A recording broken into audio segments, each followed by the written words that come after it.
नमस्कार दोस्तों, welcome to my YouTube channel. आज मैं आप सभी लोगों के लिए हिंदी में प्रमुख कवि और उनकी रचनाओं के बारे में बताऊंगी। देखिए दोस्तों, हमारा पहला है कि जयशंकर प्रसाद जी की रचनाएं। पहले मैं आप सभी लोगों को जयशंकर प्रसाद जी के बारे में बताऊंगी और उनकी रचनाओं के बारे में भी बताऊंगी। तो देखिए दोस्तों, जयशंकर प्रसाद जी को छायावाद का जनक कहा जाता है। यदि पूछे क्वेश्चन में कि छायावाद का जनक किसे कहा जाता है, तो आप लोग बताएंगे कि छायावाद का जनक जयशंकर प्रसाद जी को कहा जाता है। छायावाद का जनक जयशंकर प्रसाद जी को कहा जाता है। और यदि पूछे कि हिंदी का कलाधर किसे कहा जाता है, हिंदी का कलाधर किस कवि को कहा जाता है, या फिर हिंदी का कलाधर किसे कहा जाता है, तो देखिए दोस्तों, हिंदी का कलाधर जयशंकर प्रसाद जी को कहा जाता है। और छायावाद का जनक भी जयशंकर प्रसाद को कहा जाता है। फिर देखिए दोस्तों, जयशंकर प्रसाद जी की कौन कौन सी रचनाएं हैं, तो इनकी रचनाएं हैं झरना है, आंसू, झरना, आंसू, कंकाल, कामायनी, स्कंदगुप्त, चंद्रगुप्त, कानन कुसुम, करुणालय, चित्राधार, प्रेम पथिक और महाराणा का महत्व। महाराणा का महत्व, यही सब जयशंकर प्रसाद जी की रचनाएं हैं। और देखिए दोस्तों, आंसू, लहर और कामायनी, यह सब तीनों रचनाएं रस सिद्ध रचना है। जयशंकर प्रसाद जी की आंसू, लहर और कामायनी तीनों रस सिद्ध रचनाएं हैं। और देखिए दोस्तों, यदि पूछे कि जयशंकर प्रसाद जी का महाकाव्य कौन सी रचना है, कौन सी ऐसी उनकी रचना है जो महाकाव्य है, तो देखिए दोस्तों, कामायनी जयशंकर प्रसाद जी की एक महाकाव्य है। कामायनी उनकी महाकाव्य है। तो जयशंकर प्रसाद जी की रचनाएं हो जाएगा झरना, आंसू, कंकाल, कामायनी, स्कंदगुप्त, चंद्रगुप्त, कानन कुसुम, करुणालय, चित्राधार, प्रेम पथिक और महाराणा का महत्व। महाराणा का महत्व, यह सब जयशंकर प्रसाद जी की रचनाएं हैं। और देखिए दोस्तों, जयशंकर प्रसाद जी को छायावाद का जनक कहा जाता है। यदि क्वेश्चन में पूछे कि छायावाद का जनक किस कवि को कहा जाता है, तो आप बताएंगे कि छायावाद का जनक जयशंकर प्रसाद जी को कहा जाता है। फिर अगला क्वेश्चन क्या बनता है कि हिंदी का कलाधर किसे कहा जाता है, तो देखिए दोस्तों, हिंदी का कलाधर भी जयशंकर प्रसाद को कहा जाता है। और दोस्तों, एक क्वेश्चन और बनता है कि जयशंकर प्रसाद जी का अधूरा उपन्यास कौन सा है। जयशंकर प्रसाद जी का अधूरा उपन्यास कौन सा है, तो दोस्तों, जयशंकर प्रसाद जी का अधूरा उपन्यास है इरावती है। जयशंकर प्रसाद जी का अधूरा उपन्यास है इरावती है। फिर हमारा अगला है कि अगला हम किस कवि के बारे में जानेंगे, तो अगला देखिए दोस्तों, प्रेमचंद जी की रचनाएं के बारे में जानेंगे हम। अगला हमारा है प्रेमचंद जी की रचनाएं।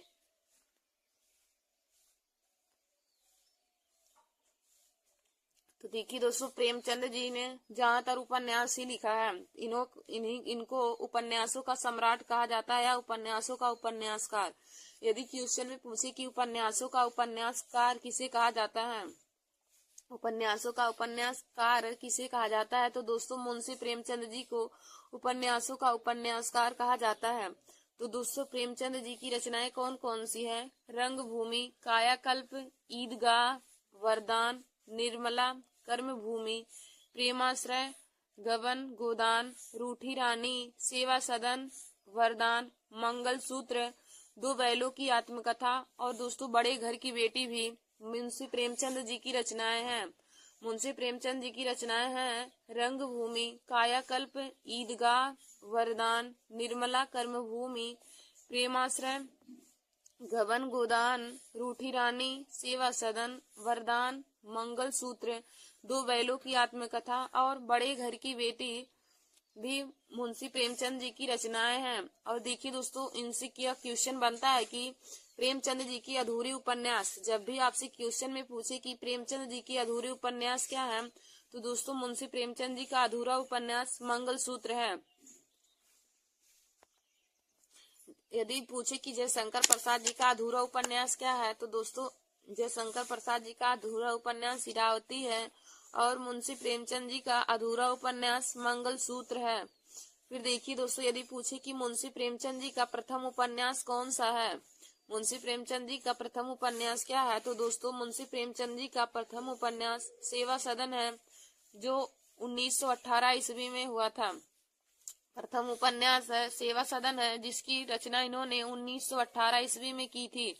और दोस्तों इनका दूसरा उपन्यास है वरदान, जिसकी रचना इन्होंने 1920 ईस्वी में की थी। प्रेमचंद जी का अधूरा उपन्यास मंगलसूत्र है। प्रथम उपन्यास सेवा सदन है, जिसकी रचना प्रेमचंद जी ने 1918 ईस्वी में की थी। और द्वितीय उपन्यास है वरदान, जिसकी रचना इन्होंने 1920 ईस्वी में की थी। फिर हमारा अगला क्वेश्चन क्या बनता है कि मुंशी प्रेमचंद जी का कौन सा उपन्यास है जो अंग्रेजों द्वारा जब्त किया गया है। अंग्रेजों द्वारा जब्त किया गया मुंशी प्रेमचंद जी का उपन्यास कौन सा है। तो दोस्तों अंग्रेजों द्वारा जब्त किया गया उपन्यास सोजे वतन है। मुंशी प्रेमचंद जी का कौन सा उपन्यास है जो अंग्रेजों के द्वारा जब्त किया गया है। तो दोस्तों सोजे वतन अंग्रेजों के द्वारा जब्त किया गया उपन्यास है। और मुंशी प्रेमचंद जी का अधूरा उपन्यास मंगलसूत्र है। प्रथम उपन्यास सेवा सदन है, जिसकी रचना मुंशी प्रेमचंद जी ने 1918 ईस्वी में की थी। और द्वितीय उपन्यास वरदान है, जिसकी रचना इन्होंने 1920 ईस्वी में की थी। और इनका ऐसा कौन सा उपन्यास है जो अंग्रेजों के द्वारा जब्त किया गया था। तो दोस्तों सोजे वतन मुंशी प्रेमचंद जी का ऐसा उपन्यास है जो अंग्रेजों के द्वारा जब्त किया गया था। और दोस्तों यह क्वेश्चन यदि पूछे कि उपन्यासों का उपन्यासकार किसे कहा जाता है, तो मुंशी प्रेमचंद जी को उपन्यासों का उपन्यासकार कहा जाता है। फिर देखिए दोस्तों हम अगला देखेंगे रामधारी सिंह दिनकर जी के बारे में। अगला हमारा टॉपिक है रामधारी सिंह दिनकर। तो हम रामधारी सिंह दिनकर कवि की रचनाएं के बारे में जानेंगे। तो देखिए दोस्तों रामधारी सिंह दिनकर की कौन कौन सी रचना है। तो इनकी रचना है कुरुक्षेत्र, उर्वशी, रेणुका, रश्मि रथी, द्वंद्व गीत, धूप छां, मिर्च का मजा, सूरज का ब्याह और परशुराम की प्रतीक्षा। देखिए दोस्तों परशुराम की प्रतीक्षा यह रचना बहुत ही महत्वपूर्ण है। यह हर कंपटीशन की परीक्षाओं में पूछा जाता है कि परशुराम की प्रतीक्षा के लेखक कौन है। तो आप बताएंगे कि परशुराम की प्रतीक्षा के लेखक रामधारी सिंह दिनकर जी हैं। परशुराम की प्रतीक्षा के लेखक रामधारी सिंह दिनकर जी हैं। और देखिए दोस्तों इनकी रचनाएं हो जाएगा कुरुक्षेत्र, उर्वशी, रेणुका, रश्मि रथी, द्वंद्व गीत, धूप छां, मिर्च का मजा, सूरज का ब्याह और परशुराम की प्रतीक्षा। तो यह सभी रचनाएं रामधारी सिंह दिनकर जी की है। फिर देखिए दोस्तों रामधारी सिंह दिनकर से क्वेश्चन क्या बनता है कि रामधारी सिंह दिनकर को भारतीय ज्ञानपीठ पुरस्कार किस कृति पर मिला था। रामधारी सिंह दिनकर को भारतीय ज्ञानपीठ पुरस्कार किस कृति पर मिला था। तो देखिए दोस्तों उर्वशी पर रामधारी सिंह दिनकर को ज्ञानपीठ पुरस्कार मिला था। रामधारी सिंह दिनकर जी को उर्वशी पर ज्ञानपीठ पुरस्कार मिला था। और देखिए दोस्तों यदि पूछे कि भारत का द्वितीय राष्ट्र कवि किसे कहा जाता है, तो रामधारी सिंह दिनकर को भारत का द्वितीय राष्ट्र कवि कहा जाता है। और यदि पूछे कि भारत का प्रथम राष्ट्र कवि किसे कहा जाता है, तो प्रथम राष्ट्र कवि मैथिली शरण गुप्त जी को कहा जाता है। और द्वितीय राष्ट्र कवि रामधारी सिंह दिनकर जी को कहा जाता है। और दोस्तों यदि पूछे कि रामधारी सिंह दिनकर को भारतीय ज्ञानपीठ पुरस्कार किस कृति पर मिला था, तो इनको भारतीय ज्ञानपीठ पुरस्कार उर्वशी पर मिला था। देखिए दोस्तों आगे हम देखेंगे कि मैथिली शरण गुप्त जी की कौन कौन सी रचना है। मैथिली शरण गुप्त जी की कौन कौन सी रचना है। तो देखिए दोस्तों इनकी रचना है पंचवटी, साकेत, यशोधरा, जयद्रथ वध, भारत भारती, सैरंधी, झंकार, स्वादेश। मैथिली शरण गुप्त की रचनाएं हैं पंचवटी, साकेत, यशोधरा, जयद्रथ वध, भारत भारती, सैरंधी, झंकार और स्वादेश। यह सभी रचनाएं मैथिली शरण गुप्त जी की हैं। फिर देखिए दोस्तों मैथिली शरण गुप्त से क्या हमारा क्वेश्चन बनता है कि हिंदी का प्रथम राष्ट्र कवि किसे कहा जाता है। हिंदी का प्रथम राष्ट्र कवि किसे कहा जाता है। तो देखिए दोस्तों हिंदी का प्रथम राष्ट्र कवि मैथिली शरण गुप्त जी को कहा जाता है। हिंदी का प्रथम राष्ट्र कवि मैथिली शरण गुप्त जी को कहा जाता है। फिर हमारा अगला क्वेश्चन क्या है कि हिंदी का द्वितीय राष्ट्र कवि किसे कहा जाता है। तो अभी हमने आप लोगों को ऊपर बताया कि हिंदी का द्वितीय राष्ट्र कवि रामधारी सिंह दिनकर जी को कहा जाता है। और हिंदी का प्रथम राष्ट्र कवि मैथिली शरण गुप्त जी को कहा जाता है। और दोस्तों देखिए हिंदी का प्रथम राष्ट्र कवि मैथिली शरण गुप्त जी को किसने कहा था। तो महात्मा गांधी ने मैथिली शरण गुप्त जी को हिंदी का प्रथम राष्ट्र कवि माना था। महात्मा गांधी ने मैथिली शरण गुप्त जी को हिंदी का प्रथम राष्ट्र कवि माना था। तो मैथिली शरण गुप्त की रचनाएं हो जाएगा पंचवटी, साकेत, यशोधरा, जयदत्त वध, भारत भारती, सैरंधी, झंकार और स्वदेश, यह सभी मैथिली शरण गुप्त जी की रचनाएं हैं। और दोस्तों मैथिली शरण गुप्त जी को हिंदी का प्रथम राष्ट्र कवि कहा जाता है और हिंदी का द्वितीय राष्ट्र कवि रामधारी सिंह दिनकर जी को कहा जाता है। फिर देखिए दोस्तों हमारा अगला है सूर्यकांत त्रिपाठी निराला जी की रचनाएं। आगे हम देखेंगे सूर्यकांत त्रिपाठी निराला जी की कौन कौन सी रचना है। तो देखिए दोस्तों सूर्यकांत त्रिपाठी निराला जी की रचनाएं हैं कुकुरमुत्ता, अड़िमा, परिमल, तोड़ती पत्थर, गीतिका, बेला, अनामिका, आराधना, अर्चना, नए पत्ते और तुलसीदास। सूर्यकांत त्रिपाठी निराला की रचनाएं हैं कुकुरमुत्ता, अड़िमा, परिमल, तोड़ती पत्थर, गीतिका, बेला, अनामिका, आराधना, अर्चना, नए पत्ते और तुलसीदास। तुलसीदास भी सूर्यकांत त्रिपाठी निराला की रचनाएं हैं। अब देखिए दोस्तों सूर्यकांत त्रिपाठी निराला के बारे में हम जानेंगे तो हमारा इनसे क्वेश्चन क्या बनता है कि हिंदी के क्रांतिकारी कवि किसे कहा जाता है। हिंदी के क्रांतिकारी कवि किसे कहा जाता है। तो दोस्तों देखिए सूर्यकांत त्रिपाठी निराला जी को हिंदी के क्रांतिकारी कवि कहा जाता है। जब भी क्वेश्चन में पूछे कि हिंदी का क्रांतिकारी कवि किसे कहा जाता है तो दोस्तों हिंदी का क्रांतिकारी कवि सूर्यकांत त्रिपाठी निराला जी को कहा जाता है। फिर हमारा अगला क्वेश्चन है कि हिंदी की आत्मा के नाम से किस कवि को जाना जाता है। हिंदी की आत्मा के नाम से किस कवि को जाना जाता है। तो देखिए दोस्तों हिंदी की आत्मा के नाम से माखनलाल चतुर्वेदी को जाना जाता है। हिंदी की आत्मा के नाम से माखनलाल चतुर्वेदी को जाना जाता है। और दोस्तों माखनलाल चतुर्वेदी की जो दो रचनाएं बहुत ही महत्वपूर्ण है। नंबर 1 है हिम तरंगिणी, नंबर 2 है हिम किरीटनी। नंबर 1 हिम तरंगिणी और नंबर दूसरा है हिम किरीटनी। यह माखनलाल चतुर्वेदी की बहुत ही प्रमुख दोनों रचनाएं हैं और माखनलाल चतुर्वेदी को हिंदी की आत्मा के नाम से जाना जाता है। और दोस्तों हिंदी के क्रांतिकारी कवि पूछे कि हिंदी के क्रांतिकारी कवि किसे कहते हैं। तो दोस्तों हिंदी के क्रांतिकारी कवि सूर्यकांत त्रिपाठी निराला जी को कहा जाता है।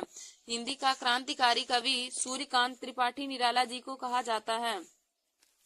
फिर हम आगे देखेंगे कि केशवदास की रचनाएं। केशवदास की कौन कौन सी रचनाएं हैं। तो देखिए दोस्तों रसिक प्रिया, कवि प्रिया, रामचंद्रिका, नखशिखा, चंद्रमाला, रतन बावनी, यह सभी केशवदास की रचनाएं हैं। रसिक प्रिया, कवि प्रिया, रामचंद्रिका, नखशिखा, चंद्रमाला, रतन बावनी, यह सभी केशवदास की रचनाएं हैं।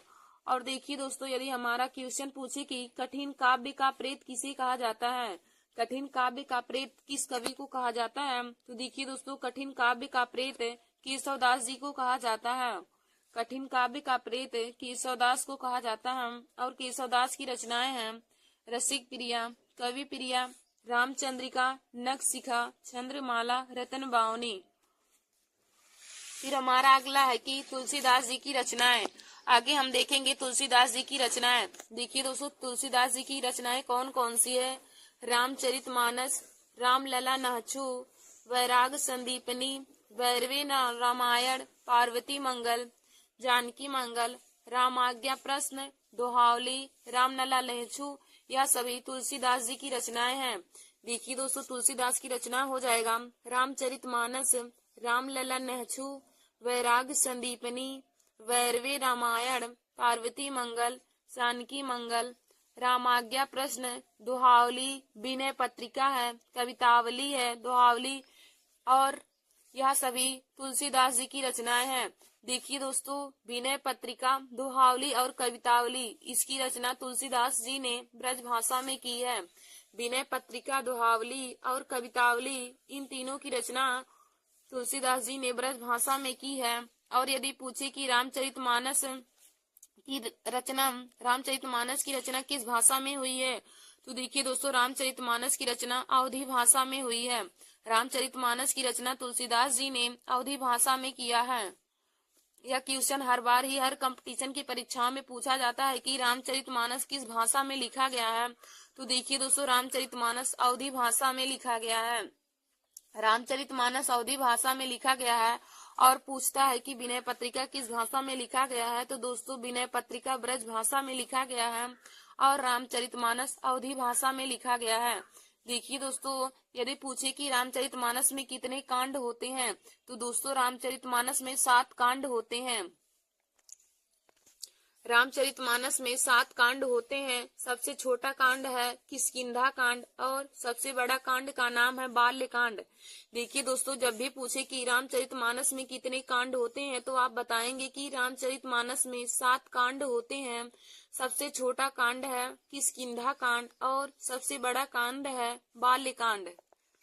फिर देखिए दोस्तों, हमारा अगला क्वेश्चन है कि मैथिल कोकिल किसे कहा जाता है या मैथिल कोकिला किस कवि को कहा जाता है। तो देखिए दोस्तों, मैथिल कोकिला विद्यापति को कहा जाता है। और यदि पूछे कि कीर्ति लता कीर्ति पताका किसकी रचना है, कीर्ति लता और कीर्ति पताका किसकी रचना है, तो देखिए दोस्तों, कीर्ति लता और कीर्ति पताका दोनों ही रचनाएं विद्यापति की है। और विद्यापति को मैथिल कोकिला के नाम से भी जाना जाता है। जब भी पूछे कि मैथिल कोकिला के नाम से किस कवि को जाना जाता है, तो आप बताएंगे विद्यापति को मैथिल कोकिला के नाम से जाना जाता है। फिर दोस्तों, हमारा अगला क्वेश्चन है कि किसे उग्र कवि के रूप में जाना जाता है। तो देखिए दोस्तों, पांडे विचैन शर्मा जी का पूरा नाम होता है पांडे विचैन शर्मा उग्र। तो उग्र कवि के नाम से पांडे विचैन शर्मा जी को ही जाना जाएगा। और इनकी और रचनाएं हैं उसकी माँ, खुदाराम, गंगा, गंगा दत्त व गांगी। यह सभी रचनाएं पांडे विचैन शर्मा उग्र जी की है। तो देखिए दोस्तों, आज मैंने आप सभी लोगों के लिए हिंदी में प्रमुख हिंदी साहित्य से संबंधित प्रमुख कवि और उनकी कुछ रचनाएं के बारे में बताया है और उनसे संबंधित क्वेश्चन भी बताया है। तो दोस्तों, आप लोग हमारे इस वीडियो को जरूर देख लीजिए, क्योंकि यह video group D, RRB, NTPC, UPP और सभी कंपटीशन की परीक्षाओं के लिए बहुत ही महत्वपूर्ण है। जिनमें हिंदी पूछा जाता है उनके लिए यह वीडियो बहुत ही महत्वपूर्ण है। देखिए दोस्तों, ऐसे ही क्वेश्चन हर कंपटीशन की परीक्षाओं में पूछे जाते हैं। तो आप लोग हमारे इस वीडियो को जरूर देख लीजिए और अपने दोस्तों में भी शेयर कर लीजिए। धन्यवाद दोस्तों, ऐसे हमारे वीडियो को देखने के लिए। और हिंदी, जीके और मैथ और रीजनिंग की सभी टॉपिक को पाने के लिए आप सभी लोग हमारे YouTube channel Nancy Success Classes को सब्सक्राइब कर लीजिए और अपने दोस्तों में शेयर करना ना भूलें। धन्यवाद दोस्तों।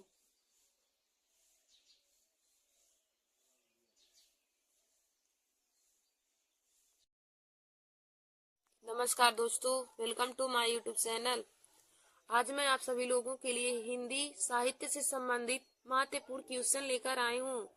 देखिए दोस्तों, आज का हमारा टॉपिक है हिंदी साहित्य से संबंधित महत्वपूर्ण क्वेश्चन। तो देखिए दोस्तों, आज का हमारा यह video group D, RRB, NTPC और सभी कंपटीशन की परीक्षा के लिए बहुत ही महत्वपूर्ण है।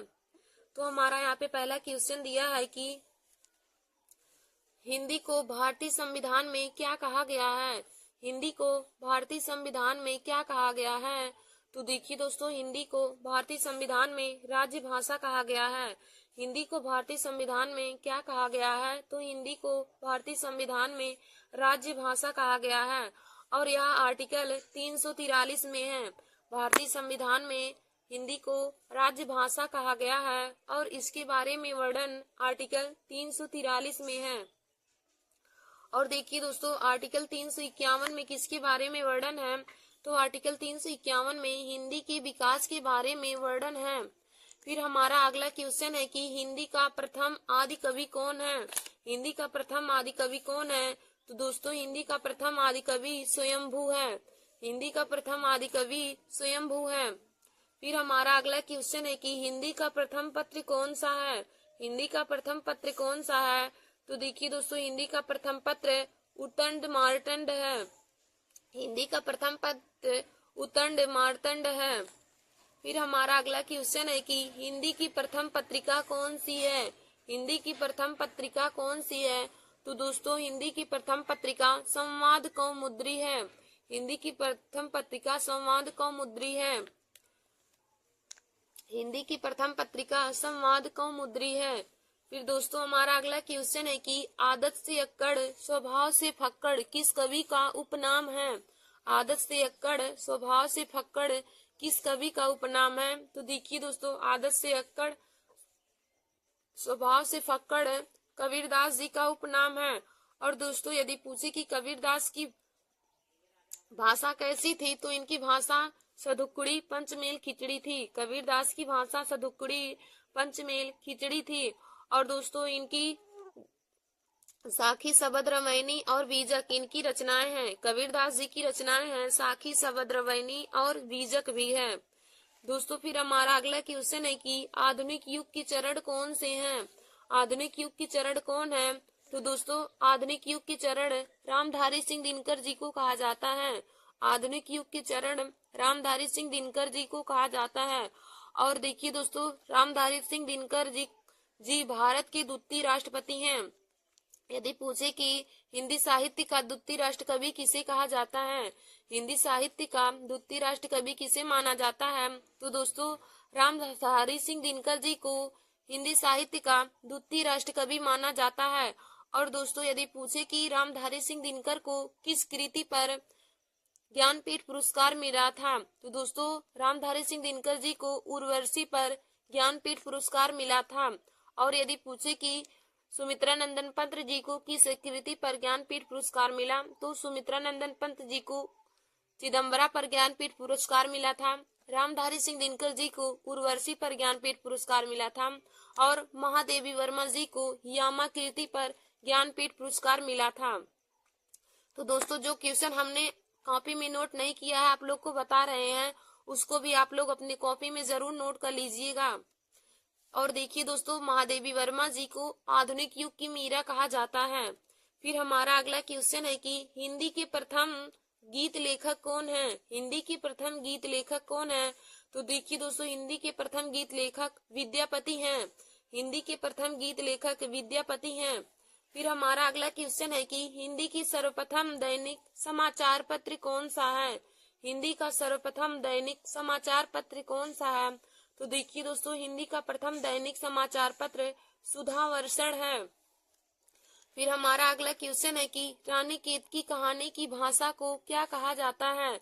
रानी केतकी की कहानी की भाषा को क्या कहा जाता है, या फिर रानी केतकी की कहानी की भाषा कौन सी है? तो देखिए दोस्तों, पहले हम आप लोग को बताते हैं कि रानी केतकी की कहानी को किसने लिखा है। तो देखिए दोस्तों, रानी केतकी की कहानी को मुंशी इंसा अल्लाह खां ने लिखा है। रानी केतकी कहानी के लेखक इंसा अल्लाह खां जी हैं। और रानी केतकी की कहानी की भाषा खड़ी बोली है। फिर हमारा अगला क्वेश्चन है कि इंदु पत्रिका के संपादक कौन है? इंदु पत्रिका के संपादक कौन है? तो देखिए दोस्तों, इंदु पत्रिका के संपादक अंबिका प्रसाद हैं।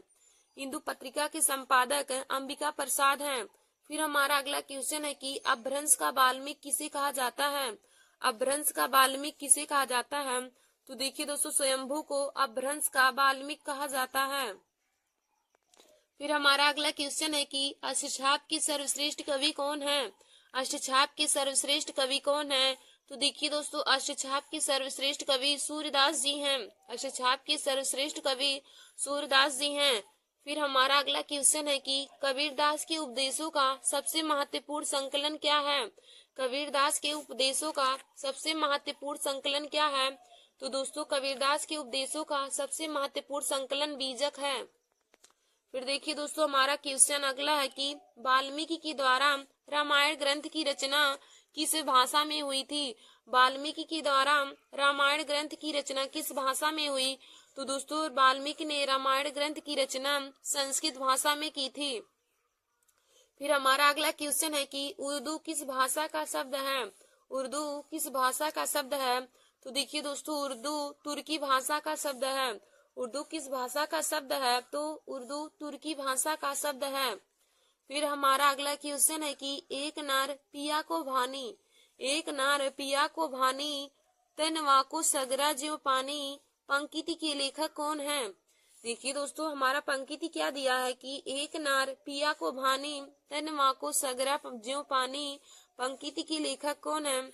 तो दोस्तों, इस पंक्ति के लेखक अमीर खुसरो हैं।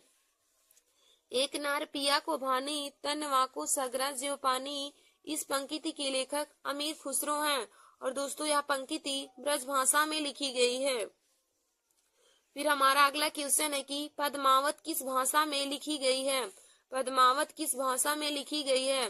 तो देखिए दोस्तों, पद्मावत अवधी भाषा में लिखी गई है। और यदि पूछे कि पद्मावत के लेखक कौन है, तो पद्मावत को लिखने वाले मलिक मोहम्मद जायसी जी हैं। पद्मावत को किसने लिखा है, तो दोस्तों पद्मावत को मलिक मोहम्मद जायसी ने लिखा है। और यदि पूछे कि पद्मावत किस काल की रचना है, तो दोस्तों पद्मावत आदिकाल की रचना है। तो हमने आप लोगों को पद्मावत से संबंधित 3 क्वेश्चन बताए। पद्मावत के लेखक मलिक मोहम्मद जायसी जी हैं, और पद्मावत की भाषा अवधी है, और पद्मावत आदिकाल की रचना है। फिर हमारा अगला क्वेश्चन है कि कबीरदास की भाषा क्या थी। कबीरदास की भाषा क्या थी, तो देखिए दोस्तों, कबीरदास की भाषा सदुक्कुड़ी थी। फिर हमारा अगला क्वेश्चन है कि किस कवि की दोहों को शुक्ल ने हिंदी साहित्य का रत्न कहा है। किस कवि की दोहों को शुक्ल ने हिंदी साहित्य का रत्न कहा है, तो देखिए दोस्तों, बिहारी लाल की दोहों को शुक्ल जी ने हिंदी साहित्य का रत्न कहा है। और देखिए दोस्तों, बिहारी लाल मात्र अपनी एक ही कृति से प्रसिद्ध हुए थे। तो बिहारी सतसई बिहारी लाल की प्रमुख एक कृति है। उन्होंने दोहा लिखा है, प्रमुख उनका दोहा बिहारी सतसई। उन्होंने केवल एक ही काव्य ग्रंथ की रचना की है। बिहारी लाल की एक काव्य ग्रंथ है बिहारी सतसई। और देखिए दोस्तों, उन्होंने बिहारी सतसई की रचना की, और उसी से ही यह बहुत प्रसिद्ध हुए थे। यदि पूछे कि देखिए दोस्तों, इनके बारे में लिखा गया कि सतसैया के दोहरे जो नावक के तीर, देखन में छोटन लगे घाव करे गंभीर। इनके दोहे, बिहारी लाल के दोहे केवल देखने में ही छोटे लगते थे, लेकिन ये दिल पर बहुत ही ज्यादा गंभीर घाव करते थे। तो इनकी मात्र एक कृति है बिहारी सतसई, जिससे यह पूरे प्रसिद्ध हुए थे। बिहारी लाल की मात्र एक कृति बिहारी सतसई थे, जिसके द्वारा यह पूरे हिंदी साहित्य में एकदम प्रसिद्ध हो गए थे। फिर दोस्तों, हमारा अगला क्वेश्चन है कि कालिदास की अभिज्ञान शकुंतलम का हिंदी में अनुवाद किसने किया था। कालिदास की अभिज्ञान शकुंतलम का हिंदी में अनुवाद किसने किया, तो देखिए दोस्तों, कालिदास की अभिज्ञान शकुंतलम का हिंदी में अनुवाद राजा लक्ष्मण सिंह ने किया था। धन्यवाद दोस्तों।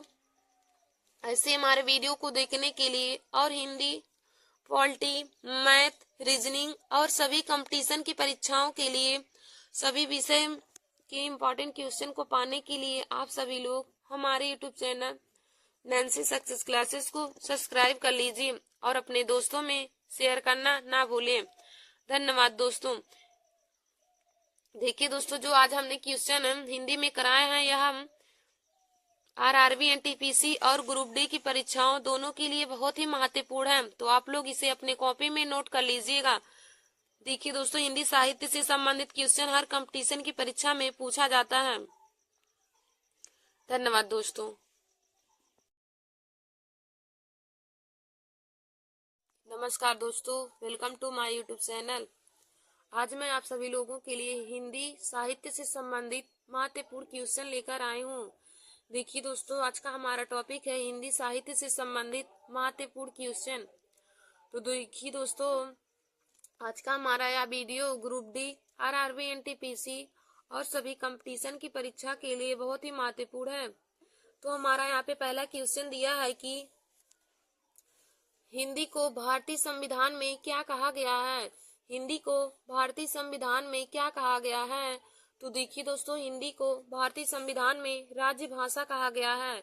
हिंदी को भारतीय संविधान में क्या कहा गया है, तो हिंदी को भारतीय संविधान में राज्य भाषा कहा गया है। और यह आर्टिकल 343 में है। भारतीय संविधान में हिंदी को राज्य भाषा कहा गया है, और इसके बारे में वर्णन आर्टिकल 343 में है। और देखिए दोस्तों, आर्टिकल 351 में किसके बारे में वर्णन है, तो आर्टिकल 351 में हिंदी के विकास के बारे में वर्णन है। फिर हमारा अगला क्वेश्चन है कि हिंदी का प्रथम आदि कवि कौन है। हिंदी का प्रथम आदि कवि कौन है, तो दोस्तों, हिंदी का प्रथम आदि कवि स्वयंभू है। हिंदी का प्रथम आदि कवि स्वयंभू है। फिर हमारा अगला क्वेश्चन है कि हिंदी का प्रथम पत्र कौन सा है। हिंदी का प्रथम पत्र कौन सा है, तो देखिए दोस्तों, हिंदी का प्रथम पत्र उत्तंड मार्तंड है।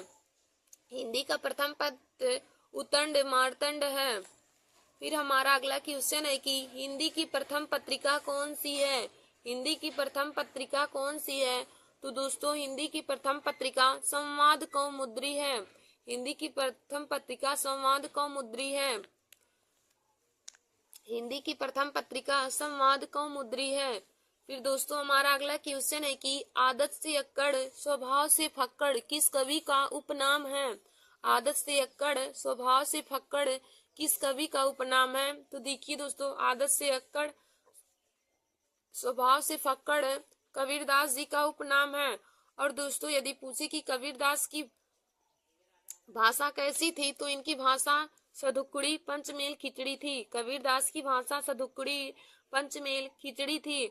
और दोस्तों इनकी साखी शबद रमैनी और बीजक इनकी रचनाएं हैं। कबीरदास जी की रचनाएं हैं साखी शबद रमैनी और बीजक भी है। दोस्तों फिर हमारा अगला क्वेश्चन है कि आधुनिक युग के चरण कौन से हैं। आधुनिक युग के चरण कौन है? तो दोस्तों आधुनिक युग के चरण रामधारी सिंह दिनकर जी को कहा जाता है। आधुनिक युग के चरण रामधारी सिंह दिनकर जी को कहा जाता है। और देखिए दोस्तों रामधारी सिंह दिनकर जी भारत के द्वितीय राष्ट्रपति हैं। यदि पूछे कि हिंदी साहित्य का द्वितीय राष्ट्र कवि किसे कहा जाता है, हिंदी साहित्य का द्वितीय राष्ट्र कवि किसे माना जाता है, तो दोस्तों रामधारी सिंह दिनकर जी को हिंदी साहित्य का द्वितीय राष्ट्र कवि माना जाता है। और दोस्तों यदि पूछे कि रामधारी सिंह दिनकर को किस कृति पर ज्ञानपीठ पुरस्कार मिला था, तो दोस्तों रामधारी सिंह दिनकर जी को उर्वशी पर ज्ञानपीठ पुरस्कार मिला था।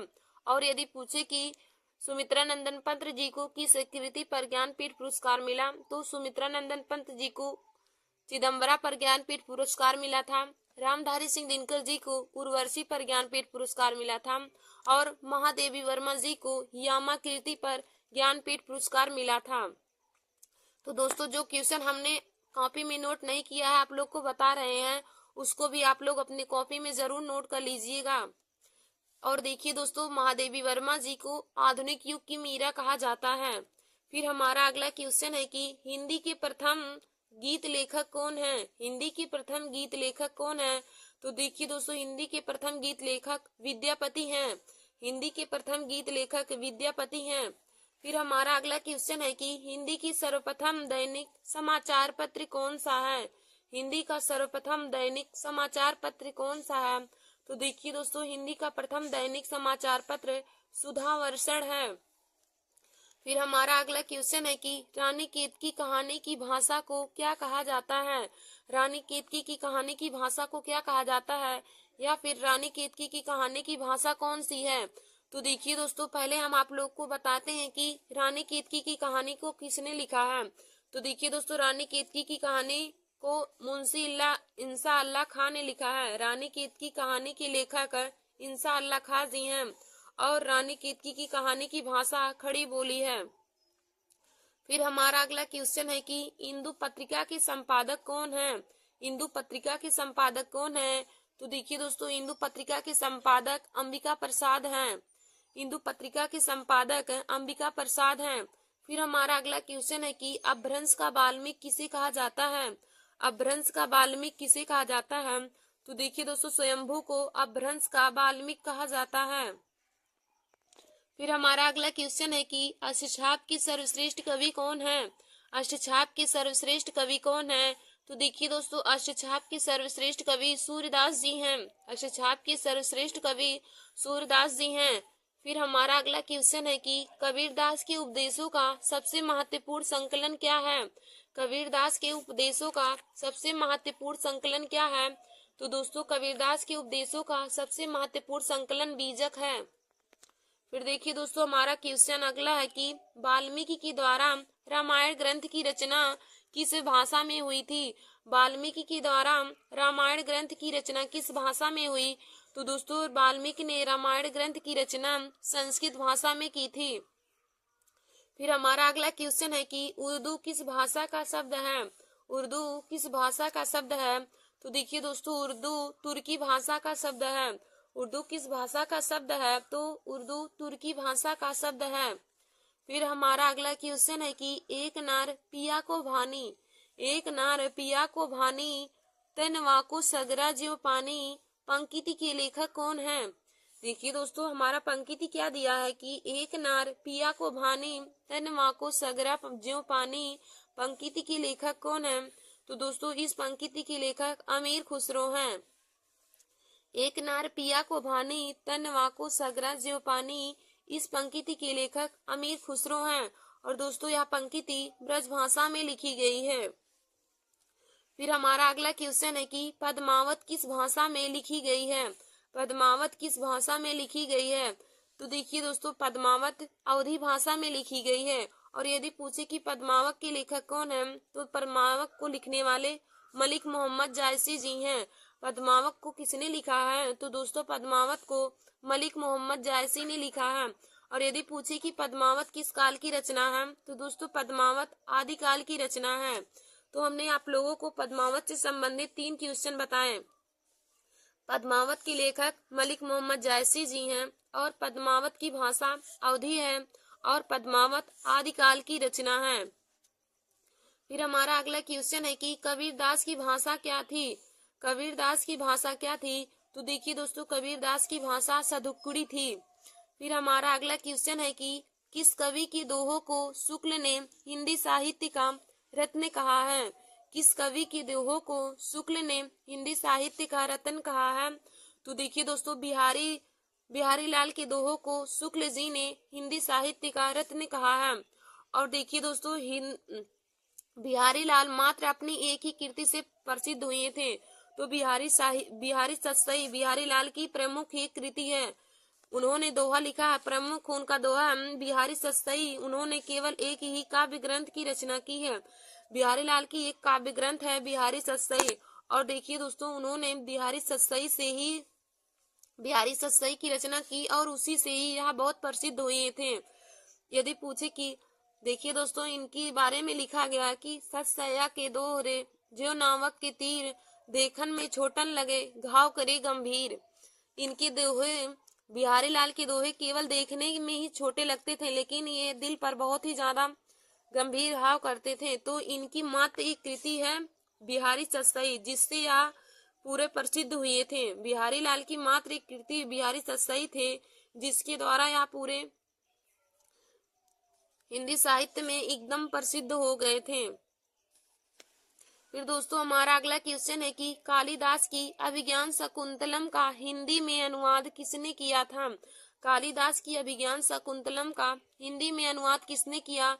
तो देखिए दोस्तों, कालिदास की अभिज्ञान शाकुंतलम का हिंदी में अनुवाद राजा लक्ष्मण सिंह ने किया था। धन्यवाद दोस्तों। ऐसे हमारे वीडियो को देखने के लिए और हिंदी, पॉलिटी, मैथ, रीजनिंग और सभी कंपटीशन की परीक्षाओं के लिए, सभी विषय के इम्पोर्टेंट क्वेश्चन को पाने के लिए आप सभी लोग हमारे YouTube channel Nancy Success Classes को सब्सक्राइब कर लीजिए और अपने दोस्तों में शेयर करना ना भूलें। धन्यवाद दोस्तों। देखिए दोस्तों, जो आज हमने क्वेश्चन हिंदी में कराए हैं, यह हम आरआरबी, एनटीपीसी और ग्रुप डी की परीक्षाओं दोनों के लिए बहुत ही महत्वपूर्ण है। तो आप लोग इसे अपने कॉपी में नोट कर लीजिएगा। देखिए दोस्तों, हिंदी साहित्य से संबंधित क्वेश्चन हर कंपटीशन की परीक्षा में पूछा जाता है। धन्यवाद दोस्तों। नमस्कार दोस्तों, welcome to my YouTube channel. आज मैं क्लास 10th और क्लास 12 की सब्जेक्ट हिंदी में एक महत्वपूर्ण टॉपिक लेकर आई हूँ। तो देखिए दोस्तों, आज का हमारा टॉपिक है रस। तो देखिए दोस्तों, रस से संबंधित क्वेश्चन बोर्ड एग्जाम की परीक्षा में 4 नंबर के पूछे जाते हैं, जिसमें हमें जो रस पूछा रहता है उसका उदाहरण और उसका परिभाषा लिखना होता है। तो देखिए दोस्तों, आज मैं आप सभी लोगों को हास्य रस, करुण रस और वीर रस के बारे में बताऊंगी। तो आप लोग हमारे उस वीडियो को जरूर देख लीजिए और अपने दोस्तों में भी शेयर कर लीजिए। देखिए दोस्तों, हमारा वीडियो क्लास 10th और क्लास 12 की स्टूडेंट के साथ साथ हर कंपटीशन की परीक्षा के लिए भी महत्वपूर्ण है, जिनमें हिंदी पूछे जाते हैं। क्योंकि आज हम आप लोगों को इसमें परिभाषा, उदाहरण भी बताएंगे और उनके अस्थायी भाव को भी बताएंगे।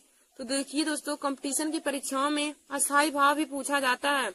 और देखिए दोस्तों, यहाँ हमारा वीडियो विशेष तौर पर क्लास 10th और क्लास 12 के स्टूडेंट के लिए है। तो वे लोग हमारे इस वीडियो को देखना ना भूलें और अपने दोस्तों में भी शेयर कर लें। तो देखिए दोस्तों, हम आप लोग को पहला बताएंगे हास्य रस। तो आप लोग हेडिंग डाल लीजिए हास्य रस। देखिए दोस्तों, हम बताएंगे कि बोर्ड एग्जाम की परीक्षा में आप लोग परिभाषा कैसे लिखेंगे, उदाहरण कैसे लिखेंगे। तो आप लोग पहले हेडिंग डाल लीजिए हास्य रस।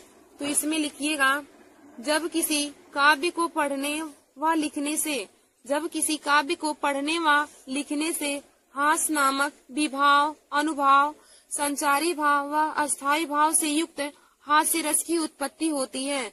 देखिए दोस्तों, हास्य रस का डिफिनीशन क्या हो जाएगा। हास्य रस की परिभाषा कि जब किसी काव्य को पढ़ने लिखने व सुनने से, जब किसी काव्य को पढ़ने लिखने या सुनने से हास्य नामक विभाव, अनुभव व संचारी भाव व अस्थायी भाव से युक्त हास्य रस की उत्पत्ति होती है। देखिए दोस्तों, जब किसी काव्य को पढ़ने, लिखने, सुनने आदि से जो आनंद उत्पन्न होता है तो उसे हम रस कहते हैं। यदि पूछे कि रस की परिभाषा क्या होती है, तो रस की परिभाषा यह होती है कि जब किसी काव्य को पढ़ने, लिखने या सुनने से जो हमारे मन में उत्साह उत्पन्न होता है तो उसी की घटना को हम रस कहते हैं। और देखिए दोस्तों, हमने यहाँ पे आप लोग को बताया कि हम आज आप लोगों को हास्य रस, करुण रस और वीर रस का परिभाषा और उसका उदाहरण बताएंगे। तो हमने यहाँ पे पहला लिया है हास्य रस। तो आप लोग हेडिंग डालेंगे हास्य रस। तो इसमें लिखेंगे, जब किसी काव्य को पढ़ने, लिखने व सुनने से, जब किसी काव्य को पढ़ने, लिखने व सुनने से हास्य नामक विभाव, अनुभव व संचारी भाव तथा अस्थायी भाव से युक्त हास्य रस की उत्पत्ति होती है। और दोस्तों, आगे हम देखेंगे कि हास्य रस का अस्थायी भाव क्या होता है। तो दोस्तों, हास्य रस का अस्थायी भाव हास होता है। हास्य रस का अस्थायी भाव हास होता है। फिर दोस्तों, आप लोग उदाहरण डालकर उसमें लिखेंगे काले पेन से। देखिए दोस्तों, जो हेडिंग रहेगा आप लोग बोर्ड एग्जाम की परीक्षा में उसको काले स्केच से डालेंगे और हम उदाहरण फिर लिखेंगे काले पेन से, या आप लोग नीले पेन से भी लिख सकते हैं कि बुरे समय को देखकर गंजे तू क्यों रोए, किसी भी हालत में तेरा बाल न बाका होए। आप लोग इसका उदाहरण लिखेंगे कि बुरे समय को देखकर गंजे तू क्यों रोए, किसी भी हालत में तेरा बाल न बाका होए। तो दोस्तों, यहाँ हास्य रस का उदाहरण हो जाएगा। तो आप लोगों को बोर्ड एग्जाम की परीक्षा में उदाहरण के साथ साथ परिभाषा के साथ साथ उदाहरण भी पूछा जाता है। तो दोस्तों, आप परिभाषा और उदाहरण दोनों अपने कॉपी में नोट कर लीजिए। फिर हम आगे देखेंगे, हमारा दूसरा है करुण रस। तो देखिए दोस्तों, करुण रस किसे कहेंगे। तो इसमें आप लोग लिखिए, जब किसी काव्य को पढ़ने, लिखने व सुनने से, जब किसी काव्य को पढ़ने, लिखने व सुनने से शोक नामक विभाव, अनुभव, संचारी भाव तथा अस्थायी भाव से युक्त करुण रस की उत्पत्ति होती है। जब किसी काव्य को पढ़ने, लिखने व सुनने से शोक नामक विभाव, अनुभव व संचारी भाव से युक्त करुण रस की उत्पत्ति होती है तो हम इस प्रकार के रस को करुण रस कहते हैं। देखिए दोस्तों, हम कह सकते हैं कि जब किसी काव्य को पढ़ने, लिखने या सुनने से शोक नामक विभाव, अनुभव, अस्थायी भाव व संचारी भाव उत्पन्न होता है तो हम इस प्रकार के रस को करुण रस कहते हैं। फिर हम आगे देखेंगे करुण रस का अस्थायी भाव क्या होता है। तो देखिए दोस्तों, करुण रस का अस्थायी भाव होता है शोक। करुण रस का अस्थायी भाव शोक होता है। फिर आप लोग हेडिंग डालिए उदाहरण। तो इसमें लिखेंगे उदाहरण में, मणि खोए भुजंग सी जननी, मणि खोए भुजंग सी जननी, फंसा पटक रही थी शीश, अंधी आज बनाकर मुझको किया न्याय तुमने जगदीश। देखिए दोस्तों, करुण रस का उदाहरण हो जाएगा कि मणि खोए भुजंग सी जननी, फंसा पटक रही थी शीश, अंधी आज बनाकर मुझको किया न्याय तुमने जगदीश। तो यह हमारा करुण रस का उदाहरण हो जाएगा। तो देखिए दोस्तों, इसमें शोक की भावना व्यक्त की गई है। उपयुक्त उदाहरण में शोक की भावना व्यक्त की गई है तो हम कह सकते हैं कि यह करुण रस का उदाहरण है। यदि आपको बोर्ड एग्जाम की परीक्षा में पूछे कि आप इसका स्पष्टीकरण करिए तो आप लोग लिख सकते हैं कि इसमें शोक की भावना व्यक्त की गई है। उपयुक्त उदाहरण में शोक की भावना व्यक्त की गई है, इसीलिए हम कह सकते हैं कि यह करुण रस का उदाहरण है। तो दोस्तों, करुण रस का उदाहरण क्या हो जाएगा, मणि खोए भुजंग सी जननी, फंसा पटक रही थी शीश, अंधी आज बनाकर मुझको किया न्याय तुमने जगदीश। यह हमारा करुण रस का उदाहरण हो जाएगा। तो देखिए दोस्तों, करुण रस का परिभाषा क्या हो जाएगा कि जब किसी काव्य को पढ़ने, लिखने व सुनने से शोक नामक विभाव, अनुभव, संचारी भाव तथा अस्थायी भाव से युक्त करुण रस की उत्पत्ति होती है। और हमने आप लोग को बताया कि करुण रस का अस्थायी भाव क्या हो जाएगा। तो दोस्तों करुण रस का अस्थायी भाव शोक हो जाएगा। और इसका उदाहरण भी हमने आप लोग को बताया, मणि खोई भुजंग सी जननी, फंसा पटक रही थी शीश, अंधी आज बनाकर मुझको किया न्याय तुमने जगदीश। तो देखिए दोस्तों हमारा अगला है तीसरा वीर रस। तो हम आप लोग को वीर रस और उसका उदाहरण और उसका परिभाषा बताएंगे। तो दोस्तों आप लोग हेडिंग डाल लीजिए वीर रस। इसमें लिखेंगे जब किसी काव्य को पढ़ने लिखने व सुनने से, जब किसी काव्य को पढ़ने लिखने व सुनने से उत्साह नामक विभाव, अनुभव, संचारी भाव व अस्थायी भाव से युक्त वीर रस की उत्पत्ति होती है।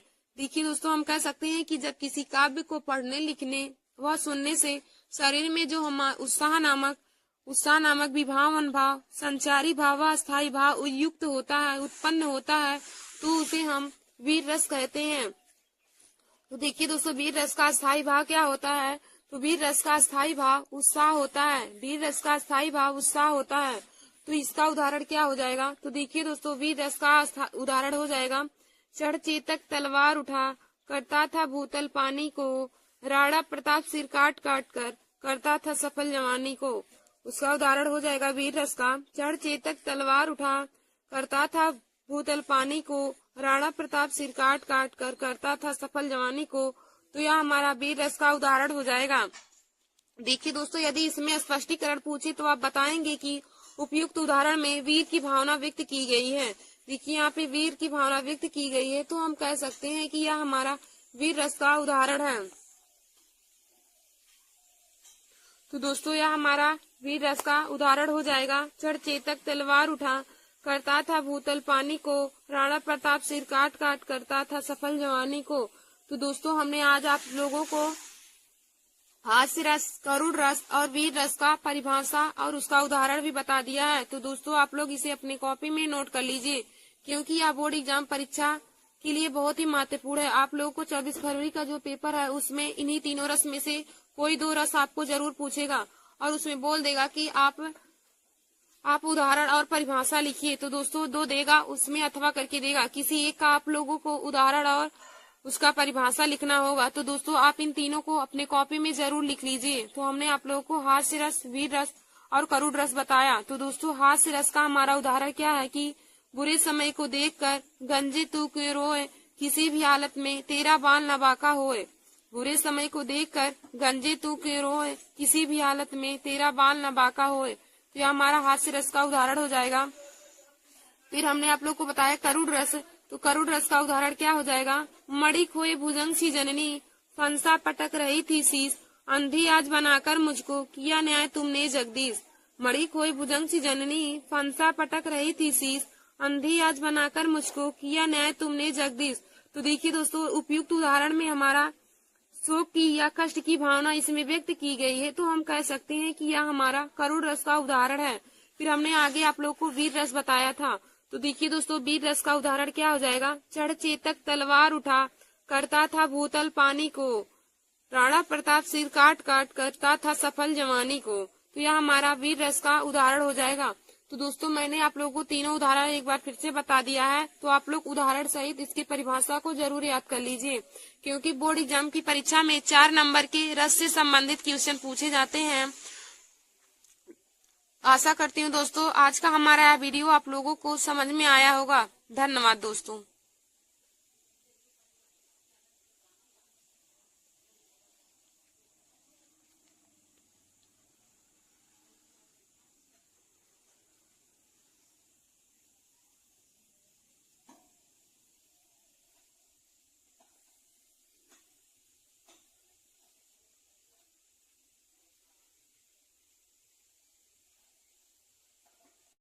नमस्कार दोस्तों, welcome to my YouTube channel.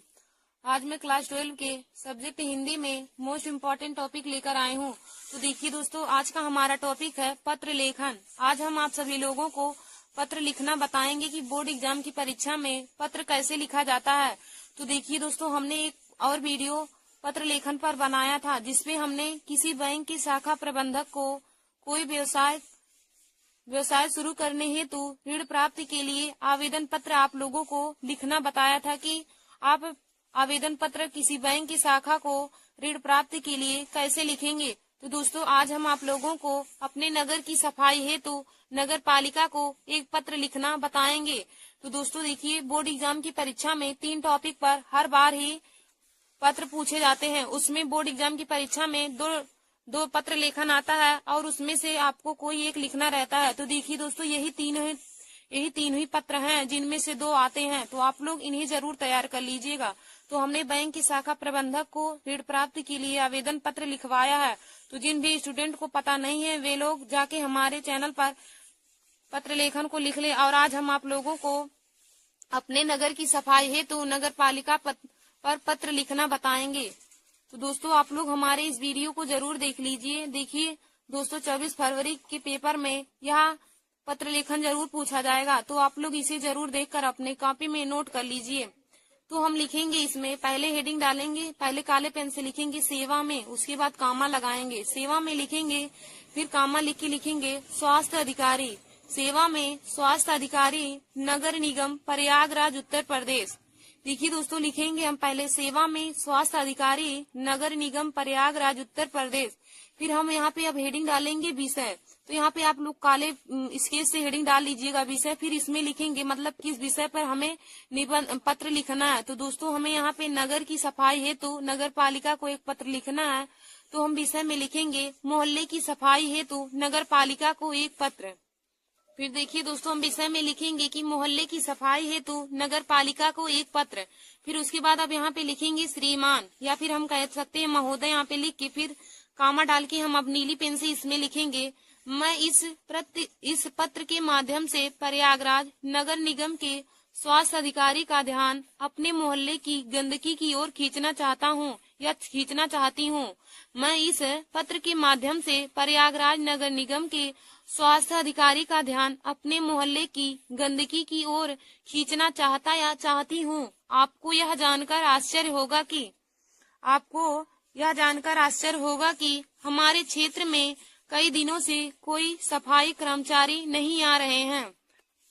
देखिए दोस्तों, हमारा आगे हो जाएगा कि आपको यह जानकर आश्चर्य होगा कि हमारे क्षेत्र में कई दिनों से कोई सफाई कर्मचारी नहीं आ रहे हैं, जिसके कारण जगह जगह पर गंदगी कूड़ा करकट का ढेर लग गया है या फिर ढेर लगा हुआ है। सड़कों नालियों की सफाई न होने के कारण मच्छरों का प्रकोप इस हद तक बढ़ गया है कि दिन का चैन और रात की नींद हराम हो गई है।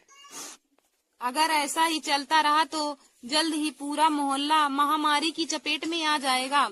देखिए दोस्तों, अगर ऐसा ही मोहल्ला चलता रहा तो जल्द ही मोहल्ला महामारी की चपेट में आ जाएगा। अतः आपसे निवेदन है कि जल्द ही सफाई की व्यवस्था करवाएं।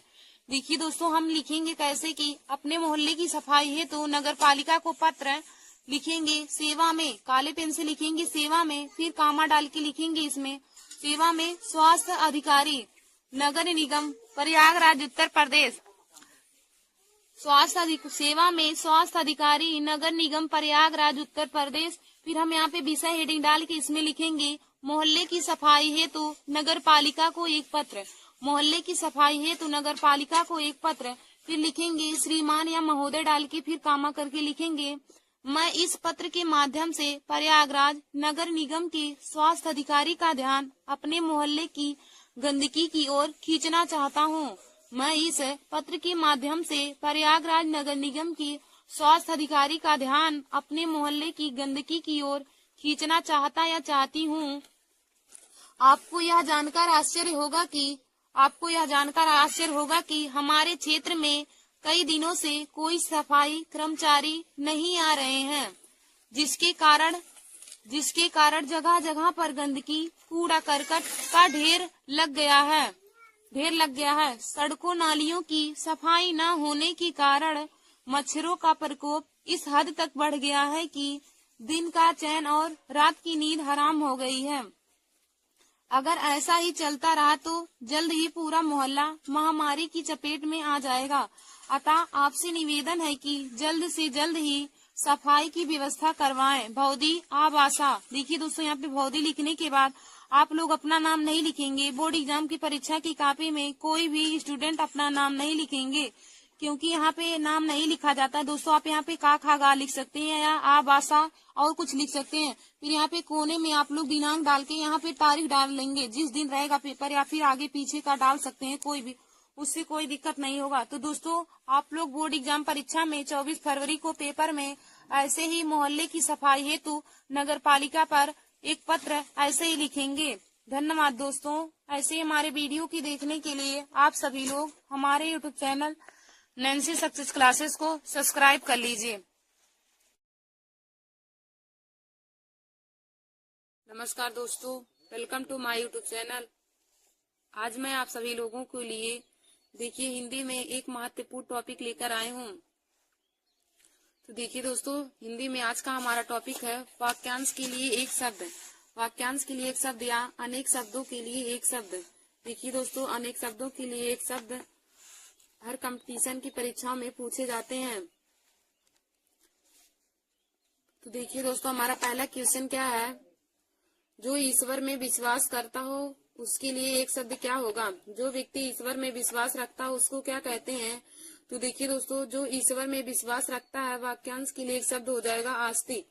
जो ईश्वर में विश्वास रखता हो उसको हम आस्तिक बोलते हैं। यदि पूछे कि जो व्यक्ति ईश्वर में विश्वास ना रखता हो उसको क्या कहते हैं, तो दोस्तों जो व्यक्ति ईश्वर में विश्वास ना रखता हो उसको हम नास्तिक बोलते हैं, और जो व्यक्ति ईश्वर में विश्वास रखता हो उसको आस्तिक बोलते हैं। हमारा अगला क्वेश्चन है कि किए गए उपकार को ना मानने वाला। किए गए उपकार को ना मानने वाले के लिए एक शब्द क्या हो जाएगा। तो देखिए दोस्तों, जो किए गए उपकार को ना मानने वाले को हम कृतज्ञ कहते हैं। जो व्यक्ति किए गए उपकार को ना मानता हो उसको कृतज्ञ कहते हैं। और यदि दोस्तों पूछे कि किए गए उपकार को मानने वाले को क्या कहते हैं, तो किए गए उपकार को मानने वाले को कृतज्ञ कहते हैं, और किए गए उपकार को ना मानने वाले को कृतज्ञ कहते हैं।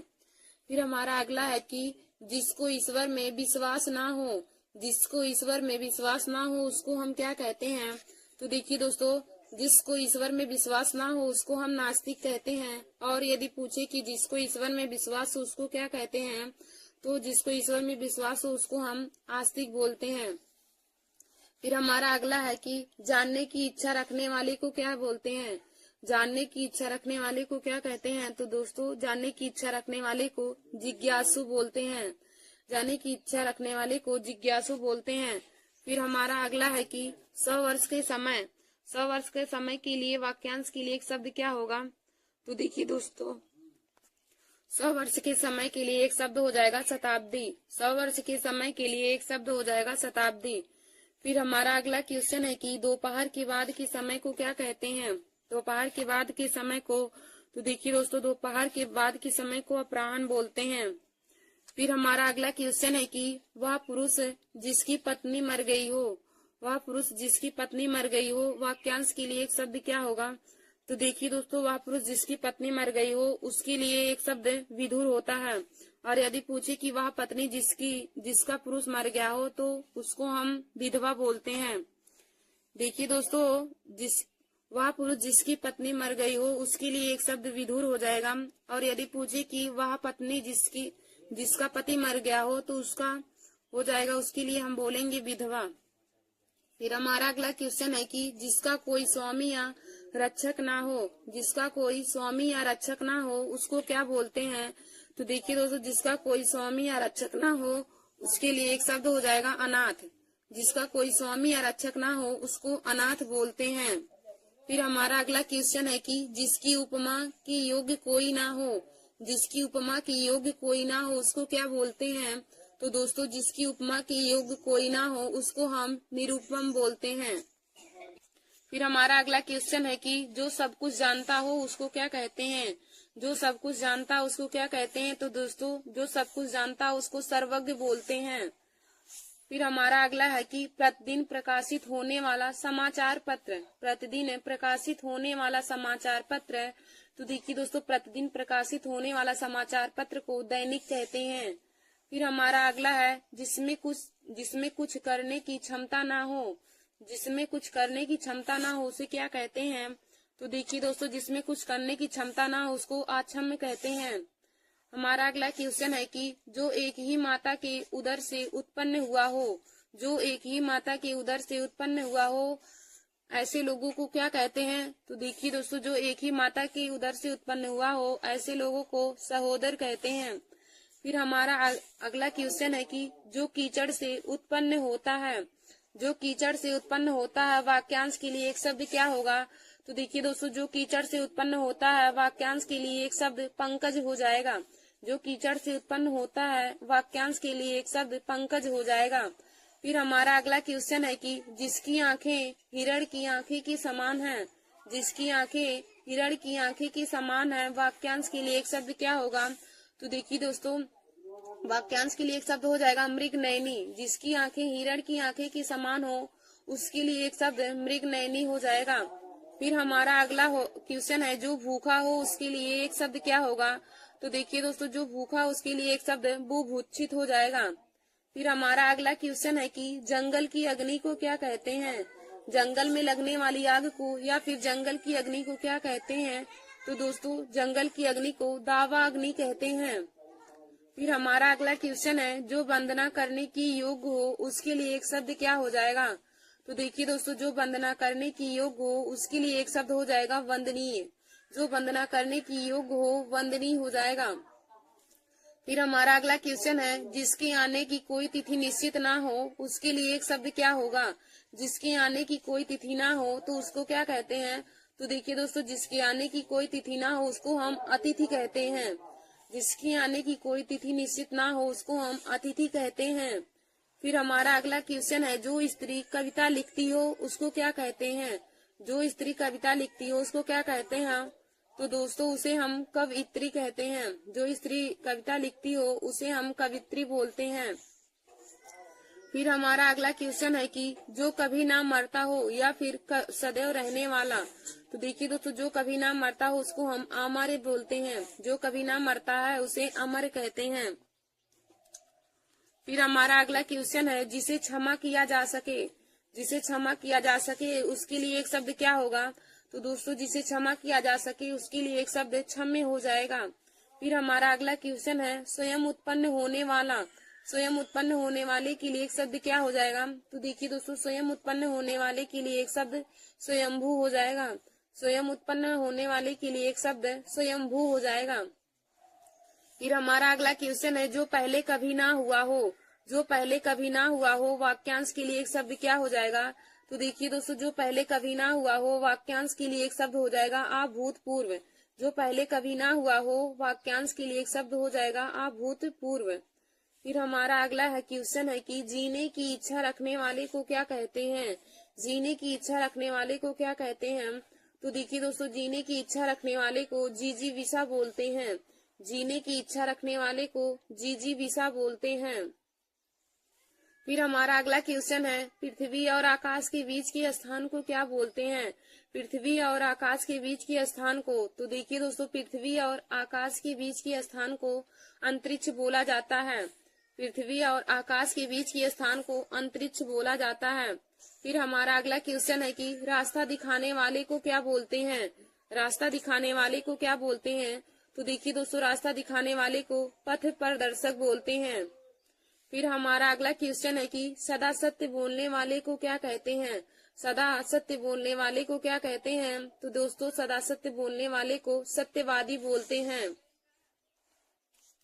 फिर हमारा अगला क्वेश्चन है जिसे अपने कार्य में सफलता मिली हो। जिसे अपने कार्य में सफलता मिली हो, वाक्यांश के लिए एक शब्द क्या होगा? तो दोस्तों, जिसे अपने कार्य में सफलता मिली हो उसको हम सफल बोलते हैं। फिर हमारा अगला क्वेश्चन है कि सत्य में जिसका दृढ़ विश्वास हो उसको क्या बोलते हैं? सत्य में जिसका दृढ़ विश्वास हो उसको क्या बोलते हैं?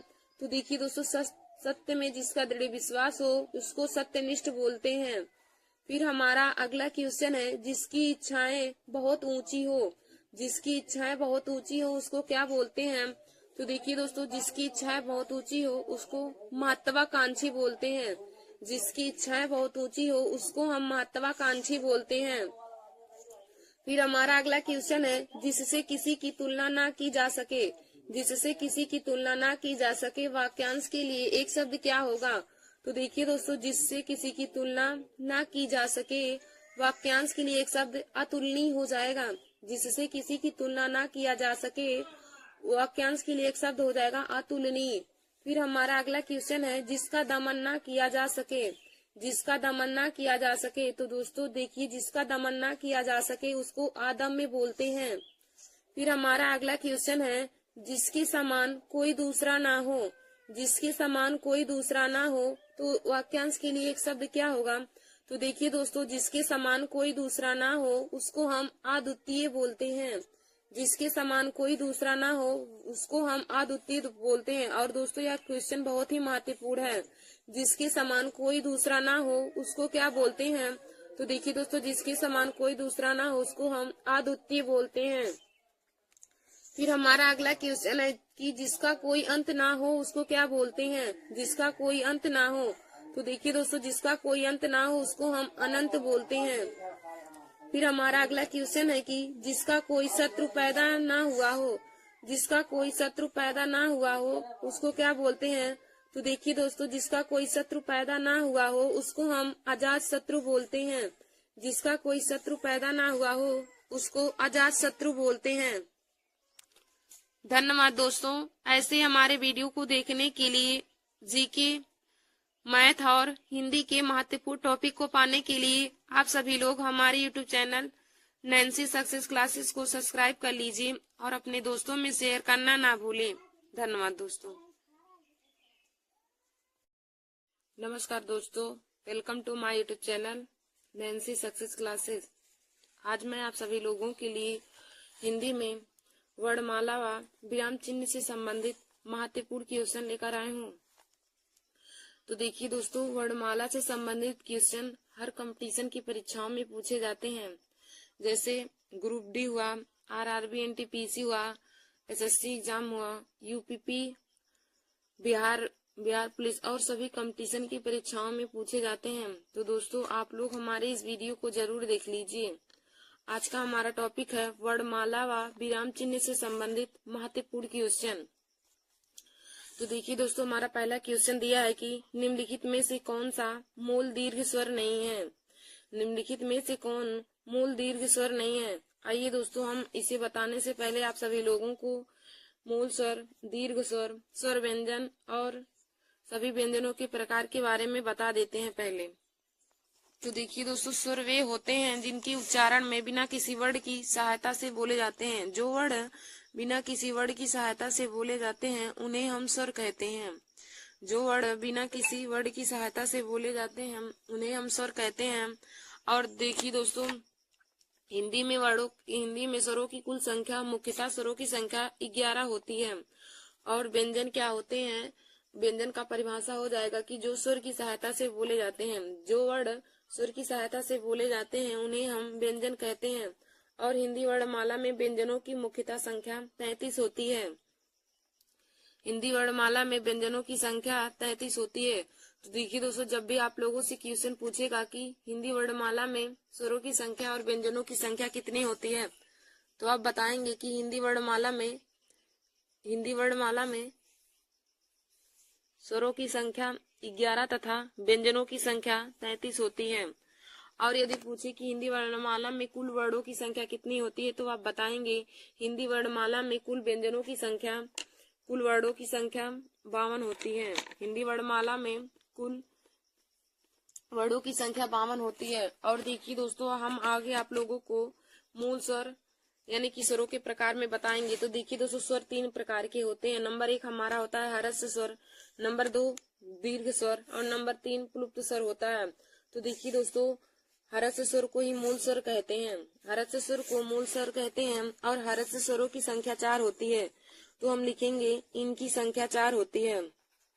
इनकी संख्या, हर्ष स्वरों की संख्या 4 होती है। और हमारे हर्ष स्वर कौन कौन से होते हैं? तो देखिए दोस्तों, हिंदी वर्णमाला में हर्ष स्वर 4 प्रकार के होते हैं जिनकी संख्या 4 होती है। छोटा आ होता है, छोटी, छोटाऊ और री। छोटा, छोटी, छोटाऊ और री, यह हमारे हर्ष स्वर हैं। और देखिए दोस्तों, यदि पूछे कि हर्ष स्वर को और किस स्वर के नाम से जाना जाता है, तो देखिए दोस्तों, हर्ष स्वर को ही मूल स्वर के नाम से भी जाना जाता है। हर्ष स्वर को मूल स्वर ही कहते हैं और हर्ष स्वरों की संख्या 4 होती है। हर्ष स्वरों की संख्या 4 होती है। और हमारे हर्ष स्वर कौन कौन से हैं? तो छोटा है, छोटी है, छोटाऊ है और री। फिर देखिए दोस्तों, हमारा दूसरा नंबर होता है दीर्घ स्वर यानी कि गुरु स्वर। दीर्घ स्वर को हम दूसरा नाम है गुरु स्वर। तो देखिए दोस्तों, दीर्घ स्वर क्या होता है? और यदि हर्ष स्वर का आप लोग को कभी डिफिनीशन पूछे तो आप बताएंगे कि जिन स्वरों के उच्चारण में एक मात्रा का समय लगता है, जिन स्वरों के उच्चारण में एक मात्रा का समय लगता है उसे हर्ष स्वर कहते हैं। देखिए दोस्तों, और हिंदी वर्णमाला में हर्ष स्वरों की संख्या 4 होती है और हर्ष स्वर को मूल स्वर के नाम से भी जाना जाता है। तो हर्ष स्वरों की संख्या 4 हो जाएंगी और हमारे हर्ष स्वर हैं छोटा, छोटी, छोटाऊ और री। फिर देखिए दोस्तों, हमारा दूसरा होता है दीर्घ स्वर यानी कि गुरु स्वर। दीर्घ स्वर को हम गुरु स्वर भी कहते हैं। तो देखिए दोस्तों, दीर्घ स्वर का डिफिनीशन हो जाएगा परिभाषा की जिन स्वरों के उच्चारण में हर्ष स्वर से 2 गुना समय लगता है, जिन स्वरों के उच्चारण में हर्ष स्वर से 2 गुना समय लगता है उसे दीर्घ स्वर कहते हैं। और दोस्तों, दीर्घ स्वरों की संख्या 7 होती है। तो हम इसमें लिखेंगे कि इनकी संख्या 7 होती है। दीर्घ स्वरों की संख्या 7 होती है तो लिखेंगे इनकी संख्या 7 होती है। तो दीर्घ स्वर हमारे कौन कौन से हैं? तो देखिए दोस्तों, बड़ा है, बड़ी है, बड़ाऊ है, ए है, है, ओ है और आओ है। दीर्घ स्वरों की संख्या 7 होती है। दीर्घ स्वर हमारे कौन कौन से हैं? बड़ा है, बड़ी है, बड़ाऊ है, ए है, ओ है और आओ है। तो यह हमारे दीर्घ स्वर हो जाएंगे। देखिए दोस्तों, कभी कभी हर्ष स्वर ना देकर मूल स्वर देता है कि मूल स्वरों की हिंदी वर्णमाला में मूल स्वरों की संख्या कितनी होती है। तो आप लोग बताएंगे कि हिंदी वर्णमाला में मूल स्वरों की कुल संख्या 4 होती है। और यदि पूछे कि दीर्घ स्वर यानी कि गुरु स्वरों की संख्या हिंदी वर्णमाला में कितनी होती है, तो दोस्तों मूल स्वरों, दीर्घ स्वरों या फिर गुरु स्वरों की संख्या हिंदी वर्णमाला में 7 होते हैं। फिर देखिए दोस्तों, आगे हम आप लोग को बताएंगे अंतस्थ व्यंजन। अंतस्थ व्यंजन कौन कौन से होते हैं और इनकी संख्या हिंदी वर्णमाला में कितनी होती है। तो देखिए दोस्तों, अंतस्थ स्वरों की संख्या, अंतस्थ व्यंजनों की संख्या हिंदी वर्णमाला में 4 होती है। तो हम इसमें लिखेंगे कि इनकी संख्या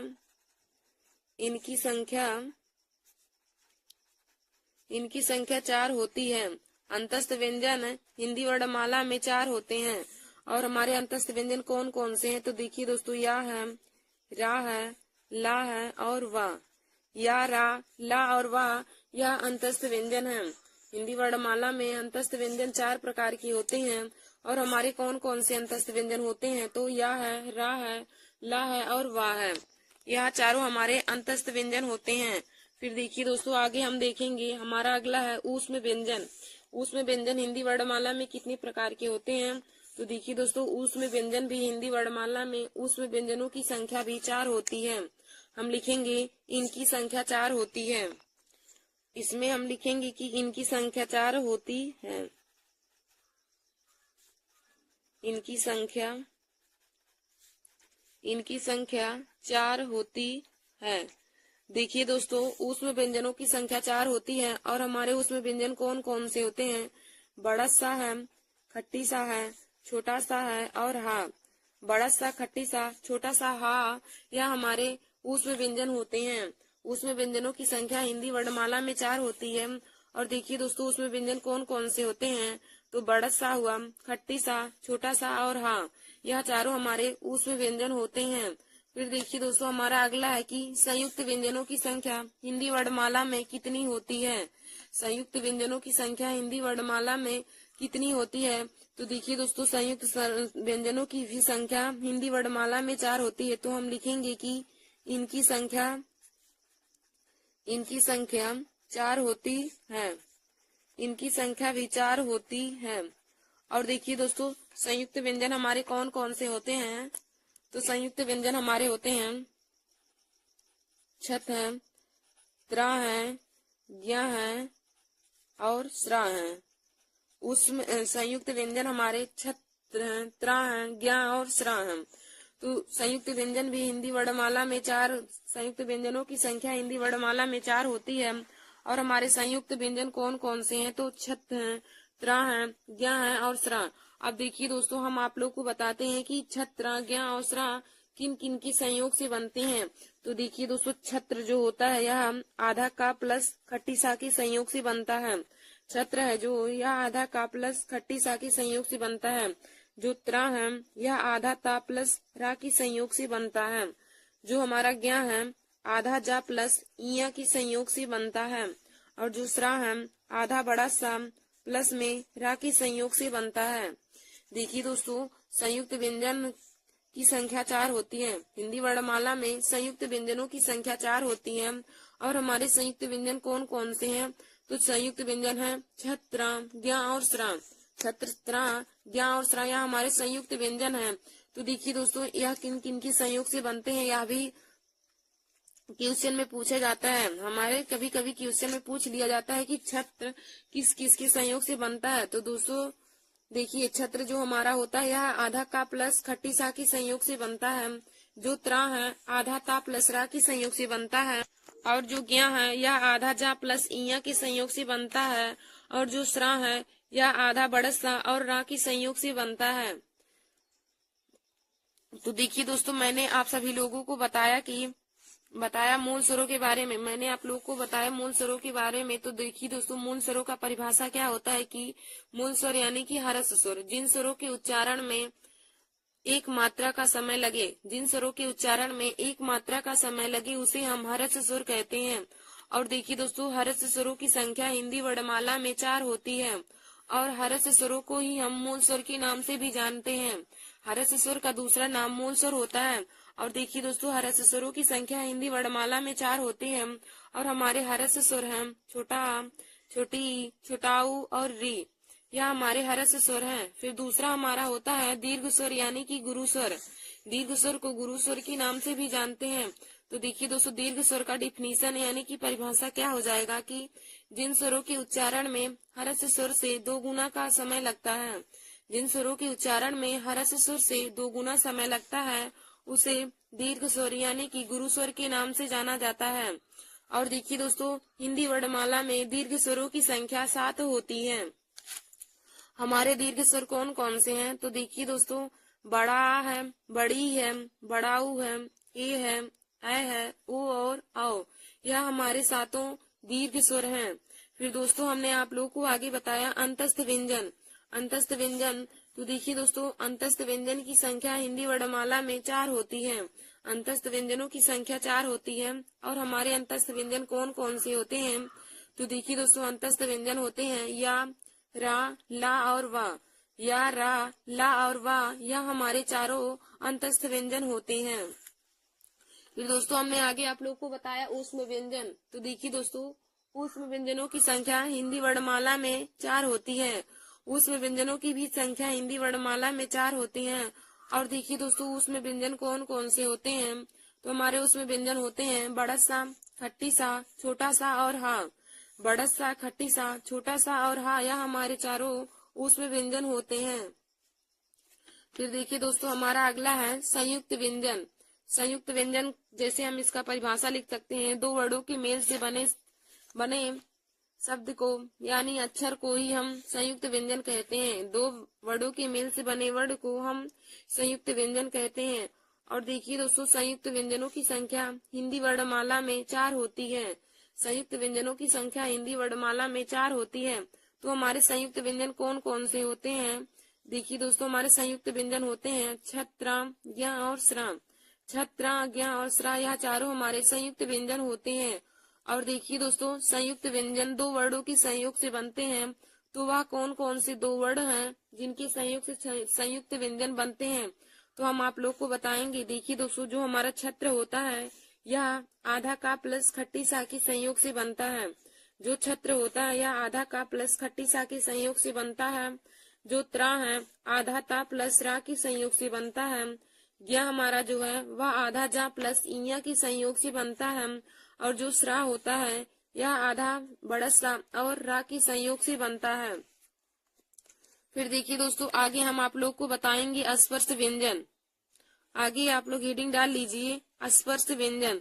तो देखिए दोस्तों, अस्पर्श व्यंजन की संख्या हिंदी वर्णमाला में 25 होती है।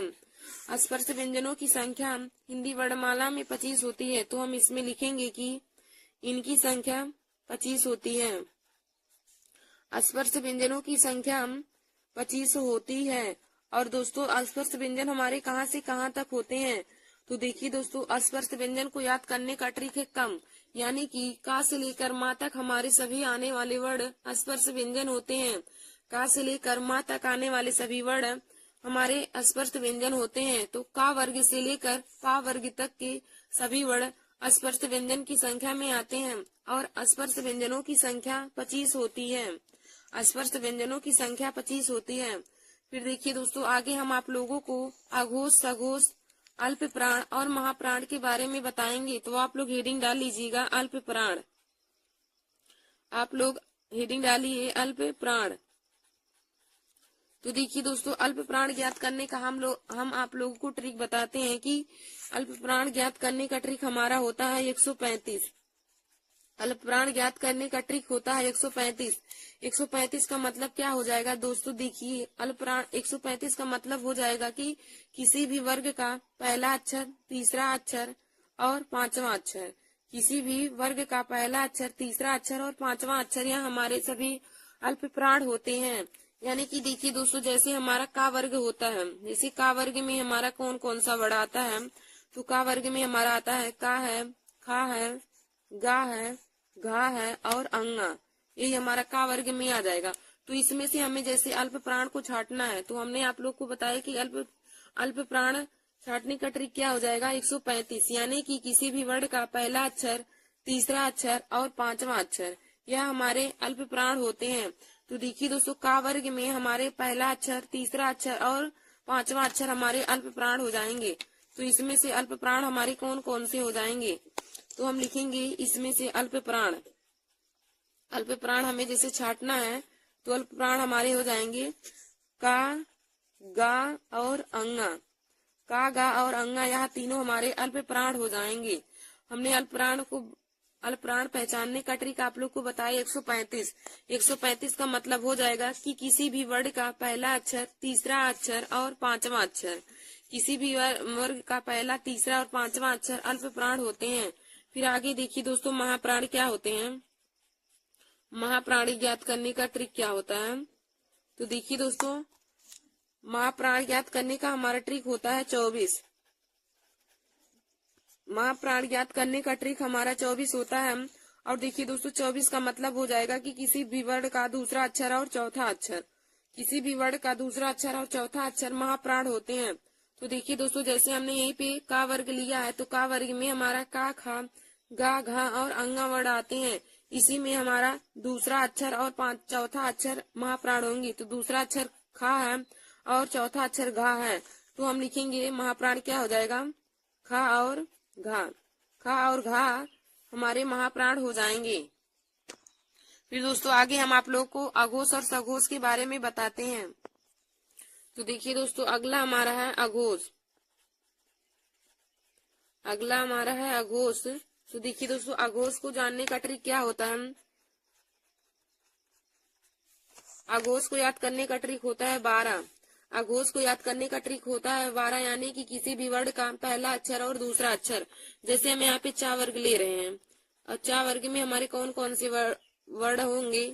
चा, छा, जा, झा और इया। देखिए दोस्तों, अघोष को ज्ञात करने का ट्रिक हमारा 12 होता है, यानी कि किसी भी वर्ड का पहला अक्षर और दूसरा अक्षर। किसी भी वर्ड का पहला और दूसरा अक्षर हमारे अघोष वर्ड में आते हैं। और देखिए दोस्तों, हमने जैसे यहाँ पे चा वर्ग लिया है, तो चा वर्ग में चा है, छा है, जा है, झा और इया। चा, छा, जा, झा और इया हमारे चा वर्ग में आते हैं। तो देखिए दोस्तों, इसी में से हमारा पहला और दूसरा अक्षर हमारे अघोष हो जाएंगे। तो पहला अक्षर चा है और दूसरा छा है, तो अघोष वर्ड हमारे हो जाएंगे, अघोष वर्ड इसमें से हो जाएंगे चा और छा। अघोष वर्ड हो जाएंगे चा और छा। फिर देखिए दोस्तों, हमारा दूसरा होता है सघोष। दूसरा सघोष होता है, और सघोष को याद करने का ट्रिक क्या होता है? तो देखिए दोस्तों, सघोष को याद करने का ट्रिक 345 होता है। सघोष को याद करने का ट्रिक 345 होता है। और 345 का मतलब क्या हो जाएगा, देखिए दोस्तों, 345 का अर्थ हो जाएगा कि किसी भी वर्ड का तीसरा अक्षर, चौथा अक्षर और पांचवा अक्षर, किसी भी वर्ड का तीसरा अक्षर, चौथा अक्षर और पांचवा अक्षर हमारे सघोष वर्ड होते हैं। तो देखिए दोस्तों, जैसे हमने यहाँ पे चा वर्ग लिया है, तो चा वर्ग में हमारा हो जाएगा चा, छा, जा, झा और इया। चा, छा, जा, झा और इया हमारे यहाँ सघोष वर्ड होते हैं। तो देखिए दोस्तों, इसमें से तीसरा वर्ड, चौथा वर्ड और पांचवा वर्ड हमारे सघोष व्यंजन हो जाएंगे। तो छा, जा, जा, झा, इया हमारे सघोष वर्ड हो जाएंगे। जा, झा, इया यह हमारे सघोष वर्ण हो जाएंगे। तो दोस्तों, आशा करती हूँ कि आप लोगों को अल्प प्राण, महाप्राण, सघोष और अघोष के बारे में बहुत अच्छे से पता चल गया होगा। तो देखिए दोस्तों, हमने आप लोग को बताया कि अल्प प्राण ज्ञात करने का ट्रिक क्या होता है। तो अल्प प्राण ज्ञात करने का ट्रिक होता है 135। अल्प प्राण ज्ञात करने का ट्रिक 135 होता है। 135 का अर्थ क्या होता है कि किसी भी वर्ड का पहला अक्षर, तीसरा अक्षर और पांचवा अक्षर, किसी भी वर्ग का पहला अक्षर, तीसरा अक्षर और पांचवा अक्षर यह हमारे अल्प प्राण होते हैं। और देखिए दोस्तों, हमारा अगला हमने आप लोग को बताया था, जैसे हमने यहाँ पे उदाहरण भी लिया, जैसे हमने का वर्ग लिया है, तो का वर्ग में हमारे का, खा, गा, घा और अंगा यही पांचों वर्ड आते हैं। तो इसी में से हमें अल्प प्राण को छांटना है। तो हमने आप लोग को अल्प प्राण छांटने का ट्रिक बताया है 135। तो इसमें से हमारा यानी कि पहला अक्षर, तीसरा अक्षर और पांचवा अक्षर हमारा अल्प प्राण होगा। तो देखिए दोस्तों, पहला अक्षर का है, तीसरा अक्षर गा है और पांचवा अक्षर अंगा। तो का, गा और अंगा हमारे अल्प प्राण हो जाएंगे। फिर देखिए दोस्तों, अगला हमारा है, हमने आप लोग को बताया महाप्राण। तो महाप्राण ज्ञात करने का ट्रिक क्या होता है, 24। महाप्राण ज्ञात करने का ट्रिक होता है 24, यानी कि किसी भी वर्ड का दूसरा अक्षर और चौथा अक्षर महाप्राण होते हैं। किसी भी वर्ग का दूसरा अक्षर और चौथा अक्षर महाप्राण होते हैं। देखिए, जैसे हमने यहाँ पे का वर्ग ही लिया है, तो का वर्ग में का, खा, गा, घा और अंगा यह हमारे सब आते हैं। तो दोस्तों, इसी में से हमारा दूसरा और चौथा वर्ड महाप्राण हो जाएंगे, यानी कि जो खा है और घा या दूसरा और चौथा अक्षर है, तो यह हमारे महाप्राण हो जाएंगे। तो दोस्तों, अल्प प्राण ज्ञात करने का ट्रिक 135 होता है और महाप्राण ज्ञात करने का ट्रिक 24 होता है। 135 का मतलब किसी भी वर्ड का पहला अक्षर, तीसरा अक्षर और पांचवा अक्षर। और दोस्तों, 24 का मतलब किसी भी वर्ड का दूसरा अक्षर और चौथा अक्षर जो होंगे वह महाप्राण होंगे। फिर दोस्तों, हमने आगे आप लोगों को अघोष और सघोष के बारे में बताया। तो हमने आप लोग को बताया कि अघोष को ज्ञात करने का ट्रिक क्या हो जाएगा हमारा, अघोष को ज्ञात करने का ट्रिक 12 हो जाएगा, यानी कि किसी भी वर्ग का पहला अक्षर और दूसरा अक्षर हमारे अघोष होंगे। किसी भी वर्ग का पहला अक्षर और दूसरा अक्षर हमारे अघोष होंगे। देखिए, हमने जैसे यहाँ पे चा वर्ग ही लिया है, तो चा वर्ग में हमारे कौन कौन से वर्ड आते हैं, चा है, छा है, जा है, झा है और इया। चा, छा, जा, झा, इया यह हमारे अघोष वर्ड होते हैं। और दोस्तों, इसी में हमारा पहला वर्ड और दूसरा वर्ड हमारे अघोष हो जाएंगे। तो दोस्तों, चा, छा हमारे पहले और दूसरे वर्ड हैं, तो अघोष वर्ड यही हो जाएंगे। फिर हमने आगे आप लोग को बताया सघोष वर्ड। तो सघोष क्या होते हैं, सघोष का ट्रिक होता है 345। सघोष को ज्ञात करने का ट्रिक है 345, यानी किसी भी वर्ड का तीसरा अक्षर, चौथा अक्षर और पांचवा अक्षर। तो दोस्तों, चा वर्ग में हमारा तीसरा अक्षर, चौथा अक्षर और पांचवा अक्षर है जा है, झा है, इया। तो जा, झा, इया हमारे सघोष वर्ड हो जाएंगे। तो देखिए दोस्तों, आज हमने आप सभी लोगों को हिंदी में मूल स्वरों के बारे में, दीर्घ स्वर के बारे में, अंतस्थ व्यंजन, ऊष्म व्यंजन, संयुक्त व्यंजन, स्पर्श व्यंजन, अल्प प्राण, महाप्राण, अघोष और सघोष के बारे में बताया है। तो दोस्तों, आशा करती हूँ कि आप लोगों को आज का हमारा यह वीडियो समझ में आया होगा। धन्यवाद दोस्तों। ऐसे ही हमारे वीडियो को देखने के लिए और हिंदी, जीके और मैथ के महत्वपूर्ण टॉपिक को पाने के लिए आप सभी लोग हमारे YouTube channel Nancy Success Classes को सब्सक्राइब कर लीजिए और अपने दोस्तों में शेयर करना ना भूलिए। देखिए दोस्तों, आज का हमने जो टॉपिक लिया है यह वर्णमाला से संबंधित बहुत ही महत्वपूर्ण है।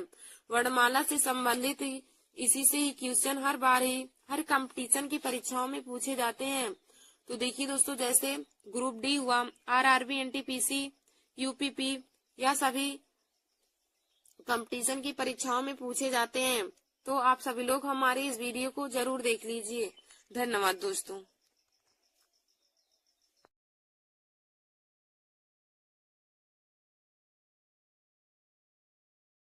नमस्कार दोस्तों, welcome to my YouTube channel. आज मैं आप सभी लोगों के लिए हिंदी में एक महत्वपूर्ण टॉपिक लेकर आई हूँ। तो देखिए दोस्तों, आज का हमारा टॉपिक है संज्ञा। आज हम आप लोगों को हिंदी में संज्ञा बताएंगे, संज्ञा और संज्ञा के प्रकार भी बताएंगे। तो देखिए दोस्तों, आज का हमारा जो यह वीडियो है यह सभी कंपटीशन की परीक्षा के लिए बहुत ही महत्वपूर्ण है। जैसे आरआरबी, एनटीपीसी, ग्रुप डी है, एसएससी है, यूपीपी है और सभी कंपटीशन की परीक्षाओं जिनमें हिंदी पूछे जाते हैं उनके लिए यह एक बहुत ही महत्वपूर्ण टॉपिक है। तो दोस्तों, आज मैं आप सभी लोगों को संज्ञा की परिभाषा और संज्ञा के प्रकार के बारे में भी बताऊंगी। तो दोस्तों, आप लोग रीडिंग डालेंगे संज्ञा, तो इसमें हम इसका परिभाषा लिखेंगे कि किसी व्यक्ति, वस्तु, प्राणी अथवा जाति या भाव के नाम को संज्ञा कहते हैं। किसी व्यक्ति, वस्तु, स्थान, प्राणी, जाति या भाव आदि के नाम को संज्ञा कहते हैं। देखिए दोस्तों, संज्ञा का डिफिनेशन क्या होता है कि किसी व्यक्ति, वस्तु, स्थान अथवा गुणों के नाम को हम संज्ञा कहते हैं। जैसे देखिए दोस्तों, उदाहरण में क्या हो जाएगा, जैसे राम है, दिल्ली है, कोलकाता है, रामायण है, बचपन है, लड़कपन है, यह सभी हमारे संज्ञा के अंतर्गत आ जाएंगे। किसी व्यक्ति का नाम, किसी वस्तु का नाम, किसी प्राणी का नाम, किसी जाति का नाम या किसी भाव के नाम को ही हम संज्ञा कहते हैं। तो दोस्तों, हम उदाहरण में लिख सकते हैं, जैसे राम है, सीता है, गीता है, मोहन है, रामायण है, दिल्ली है। किसी व्यक्ति का नाम, वस्तु का नाम, प्राणी का नाम हम लिख सकते हैं, किसी स्थान के नाम लिख सकते हैं, किसी जाति का नाम लिख सकते हैं, हम भाव के नाम को लिख सकते हैं। तो वह सभी हमारे संज्ञा के अंतर्गत आते हैं।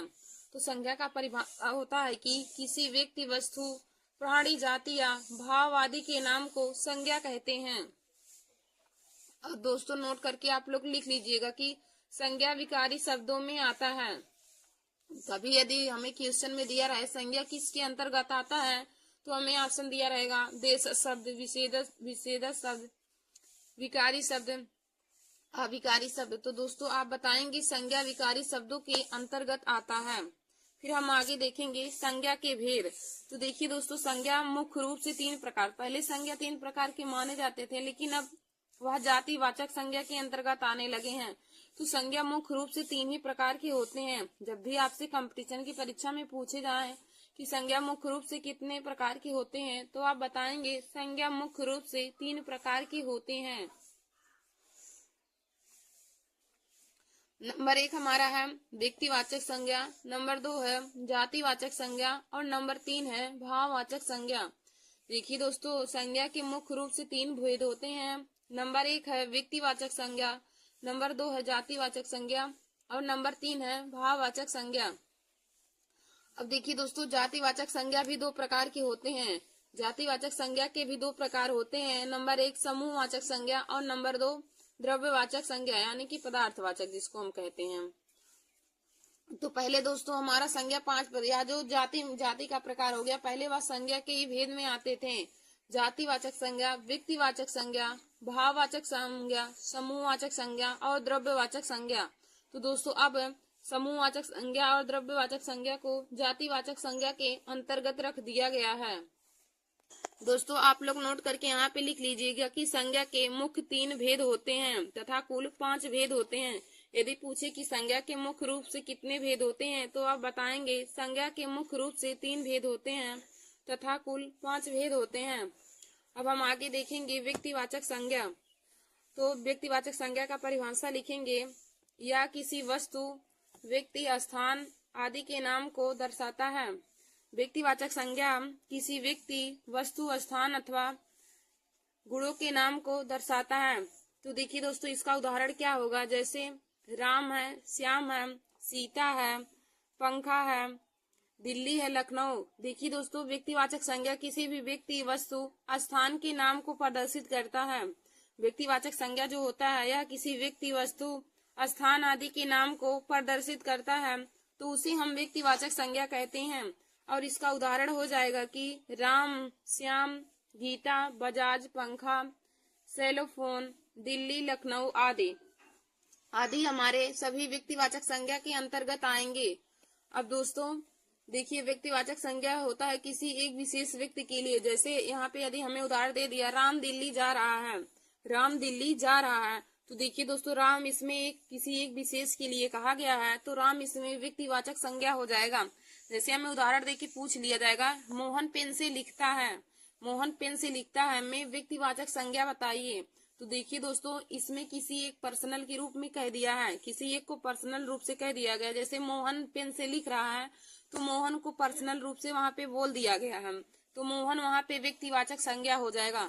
अगर हमें जैसे उदाहरण दिया, लड़का विद्यालय में जा रहा है, लड़का विद्यालय में जा रहा है। देखिए दोस्तों, लड़का विद्यालय में जा रहा है, वहां हमें ये नहीं पता है कि लड़का कौन सा लड़का विद्यालय में जा रहा है, लेकिन वहां पे किसी विशेष के लिए नहीं कहा गया, वहां पे लड़का विद्यालय में जा रहा है, तो वहां पे दोस्तों हमारा वह लड़का जो होगा वह जातिवाचक संज्ञा के अंतर्गत आएगा, ना कि व्यक्तिवाचक संज्ञा। व्यक्तिवाचक संज्ञा का मतलब होता है कि किसी व्यक्ति के लिए विशेष रूप से कह दिया गया हो, और जातिवाचक संज्ञा का मतलब होता है वह पूरे जातियों का बोध कराता है। तो जैसे लड़का विद्यालय जा रहा है, तो उसमें लड़का हमारा जातिवाचक संज्ञा के अंतर्गत आएगा। तो दोस्तों, आप लोग व्यक्तिवाचक संज्ञा और जातिवाचक संज्ञा में थोड़ा उसके परिभाषा से और उसको बहुत अच्छे तरीके से समझ लीजिए, क्योंकि व्यक्तिवाचक संज्ञा और जातिवाचक संज्ञा में लगभग 90% लोगों को उसमें कंफ्यूजन रहता है, और दोस्तों यहीं पर ही उन लोगों का क्वेश्चन गलत होता है। तो आप लोग उसे अच्छे तरीके से समझ लीजिए। फिर आगे हम आप लोगों को बताएंगे जातिवाचक संज्ञा के बारे में। फिर देखिए दोस्तों, हमारा आगे है जातिवाचक संज्ञा। जातिवाचक संज्ञा में आप लोग लिखेंगे कि जो किसी वस्तु, प्राणी आदि की पूरी प्रजाति को दर्शाता है। जातिवाचक संज्ञा वह संज्ञा होता है जो किसी वस्तु, प्राणी आदि की पूरी जाति को प्रदर्शित करता है, उसे हम जातिवाचक संज्ञा कहते हैं। देखिए दोस्तों, जातिवाचक संज्ञा का डिफिनीशन क्या होता है, इसका परिभाषा होता है कि जो व्यक्ति, जातिवाचक संज्ञा वह संज्ञा होता है जिसके अंतर्गत किसी वस्तु या प्राणी आदि की पूरी जाति के बारे में हमें पता चलता है। किसी वस्तु या प्राणी की पूरी जाति के बारे में पता लगना ही जातिवाचक संज्ञा होता है। देखिए दोस्तों, जैसे हमारा उदाहरण में हो जाएगा गाय। जैसे गाय हमारा जातिवाचक संज्ञा होगा, क्योंकि गाय के अंतर्गत यह नहीं कहा गया कि काली गाय, गोरी गाय या फिर कौन सी गाय। हमें गाय एक जाति है, तो गाय हमारा जातिवाचक संज्ञा हो जाएगा। गाय है, कुत्ता है, आदमी, आदमी के अंतर्गत दोस्तों सभी आदमी आ जाएंगे। जैसे आदमी के अंतर्गत मोहन भी आ जाएगा, क्योंकि आदमी का नाम ही मोहन होता है। तो अगर नाम दिया हो तो वह व्यक्तिवाचक संज्ञा के अंतर्गत आएगा, लेकिन यदि उसकी जाति के बारे में बोध कराएगा, उसकी जाति या प्रजाति के बारे में बोध कराएगा, तो वह हमारा जातिवाचक संज्ञा के अंतर्गत आएगा। फिर आगे देखिए दोस्तों, जैसे लड़का दिया है, अब लड़का के अंतर्गत पूरे लड़के आ जाएंगे। जैसे मोहन आ जाएगा, राम है, सोहन आ जाएगा। इसमें सभी लड़के, जितने लड़कों का नाम होगा तो वह सभी लड़के आ जाएंगे। तो लड़का हमारा जातिवाचक संज्ञा होगा, लेकिन यदि पर्सनल रूप से किसी का नाम दिया हो तो वह हमारा व्यक्तिवाचक संज्ञा के अंतर्गत आएगा। फिर हमारा आगे है लड़की। तो लड़कियों में देखिए दोस्तों, सभी लड़कियों का नाम आ जाएगा। लड़कियों में जैसे सीता है, गीता है, रीता है, अनामिका है, सभी लड़कियों का नाम हमारा इसमें आ जाएगा। तो लड़कियों का नाम जो होगा वह व्यक्तिवाचक संज्ञा होगा। लेकिन यदि लड़की दिया हो, जैसे लड़की खाना बना रही है, लड़की खाना बना रही है, तो इसमें लड़की हमारा जातिवाचक संज्ञा होगा। और यदि हमें दिया हो कि गीता खाना बना रही है, इसमें पूछे कि गीता क्या है, तो दोस्तों इसमें गीता व्यक्तिवाचक संज्ञा हो जाएगा, क्योंकि उसमें नाम उसका दिया है। तो जब किसी एक पर्सनल रूप के लिए कहा जाए तो वह हमारा व्यक्तिवाचक संज्ञा के अंतर्गत आएगा। और लेकिन जब हमें जातियों का बोध कराएगा तो वह संज्ञा जातिवाचक संज्ञा के अंतर्गत आ जाएगा। फिर अब देखिए दोस्तों, आगे हमारा पेन दिया है, तो पेन भी हमारा जातिवाचक संज्ञा हो जाएगा। शहर है, तो शहर भी हमारा जातिवाचक संज्ञा आ जाएगा। देखिए दोस्तों, यदि किसी शहर का नाम दिया रहेगा तो वह व्यक्तिवाचक संज्ञा के अंतर्गत आएगा।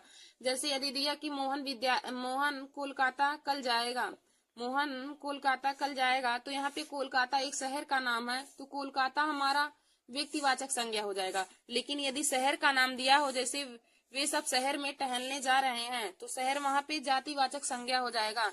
लेकिन यदि शहर का नाम दिया हो तो वह व्यक्तिवाचक संज्ञा के अंतर्गत आएगा। फिर देखिए दोस्तों, हमारा अगला क्या है, नदी है। तो नदी यदि सिर्फ रहेगा तो वहां पे वह जातिवाचक संज्ञा के अंतर्गत आएगा। लेकिन यदि नदी का नाम दिया हो, किसी नदी का नाम दिया हो, जैसे है दिया है गंगा एक पवित्र नदी है, गंगा एक पवित्र नदी है, तो देखिए दोस्तों यहाँ पे गंगा हमारा जो है तो वह व्यक्तिवाचक संज्ञा के अंतर्गत आ जाएगा।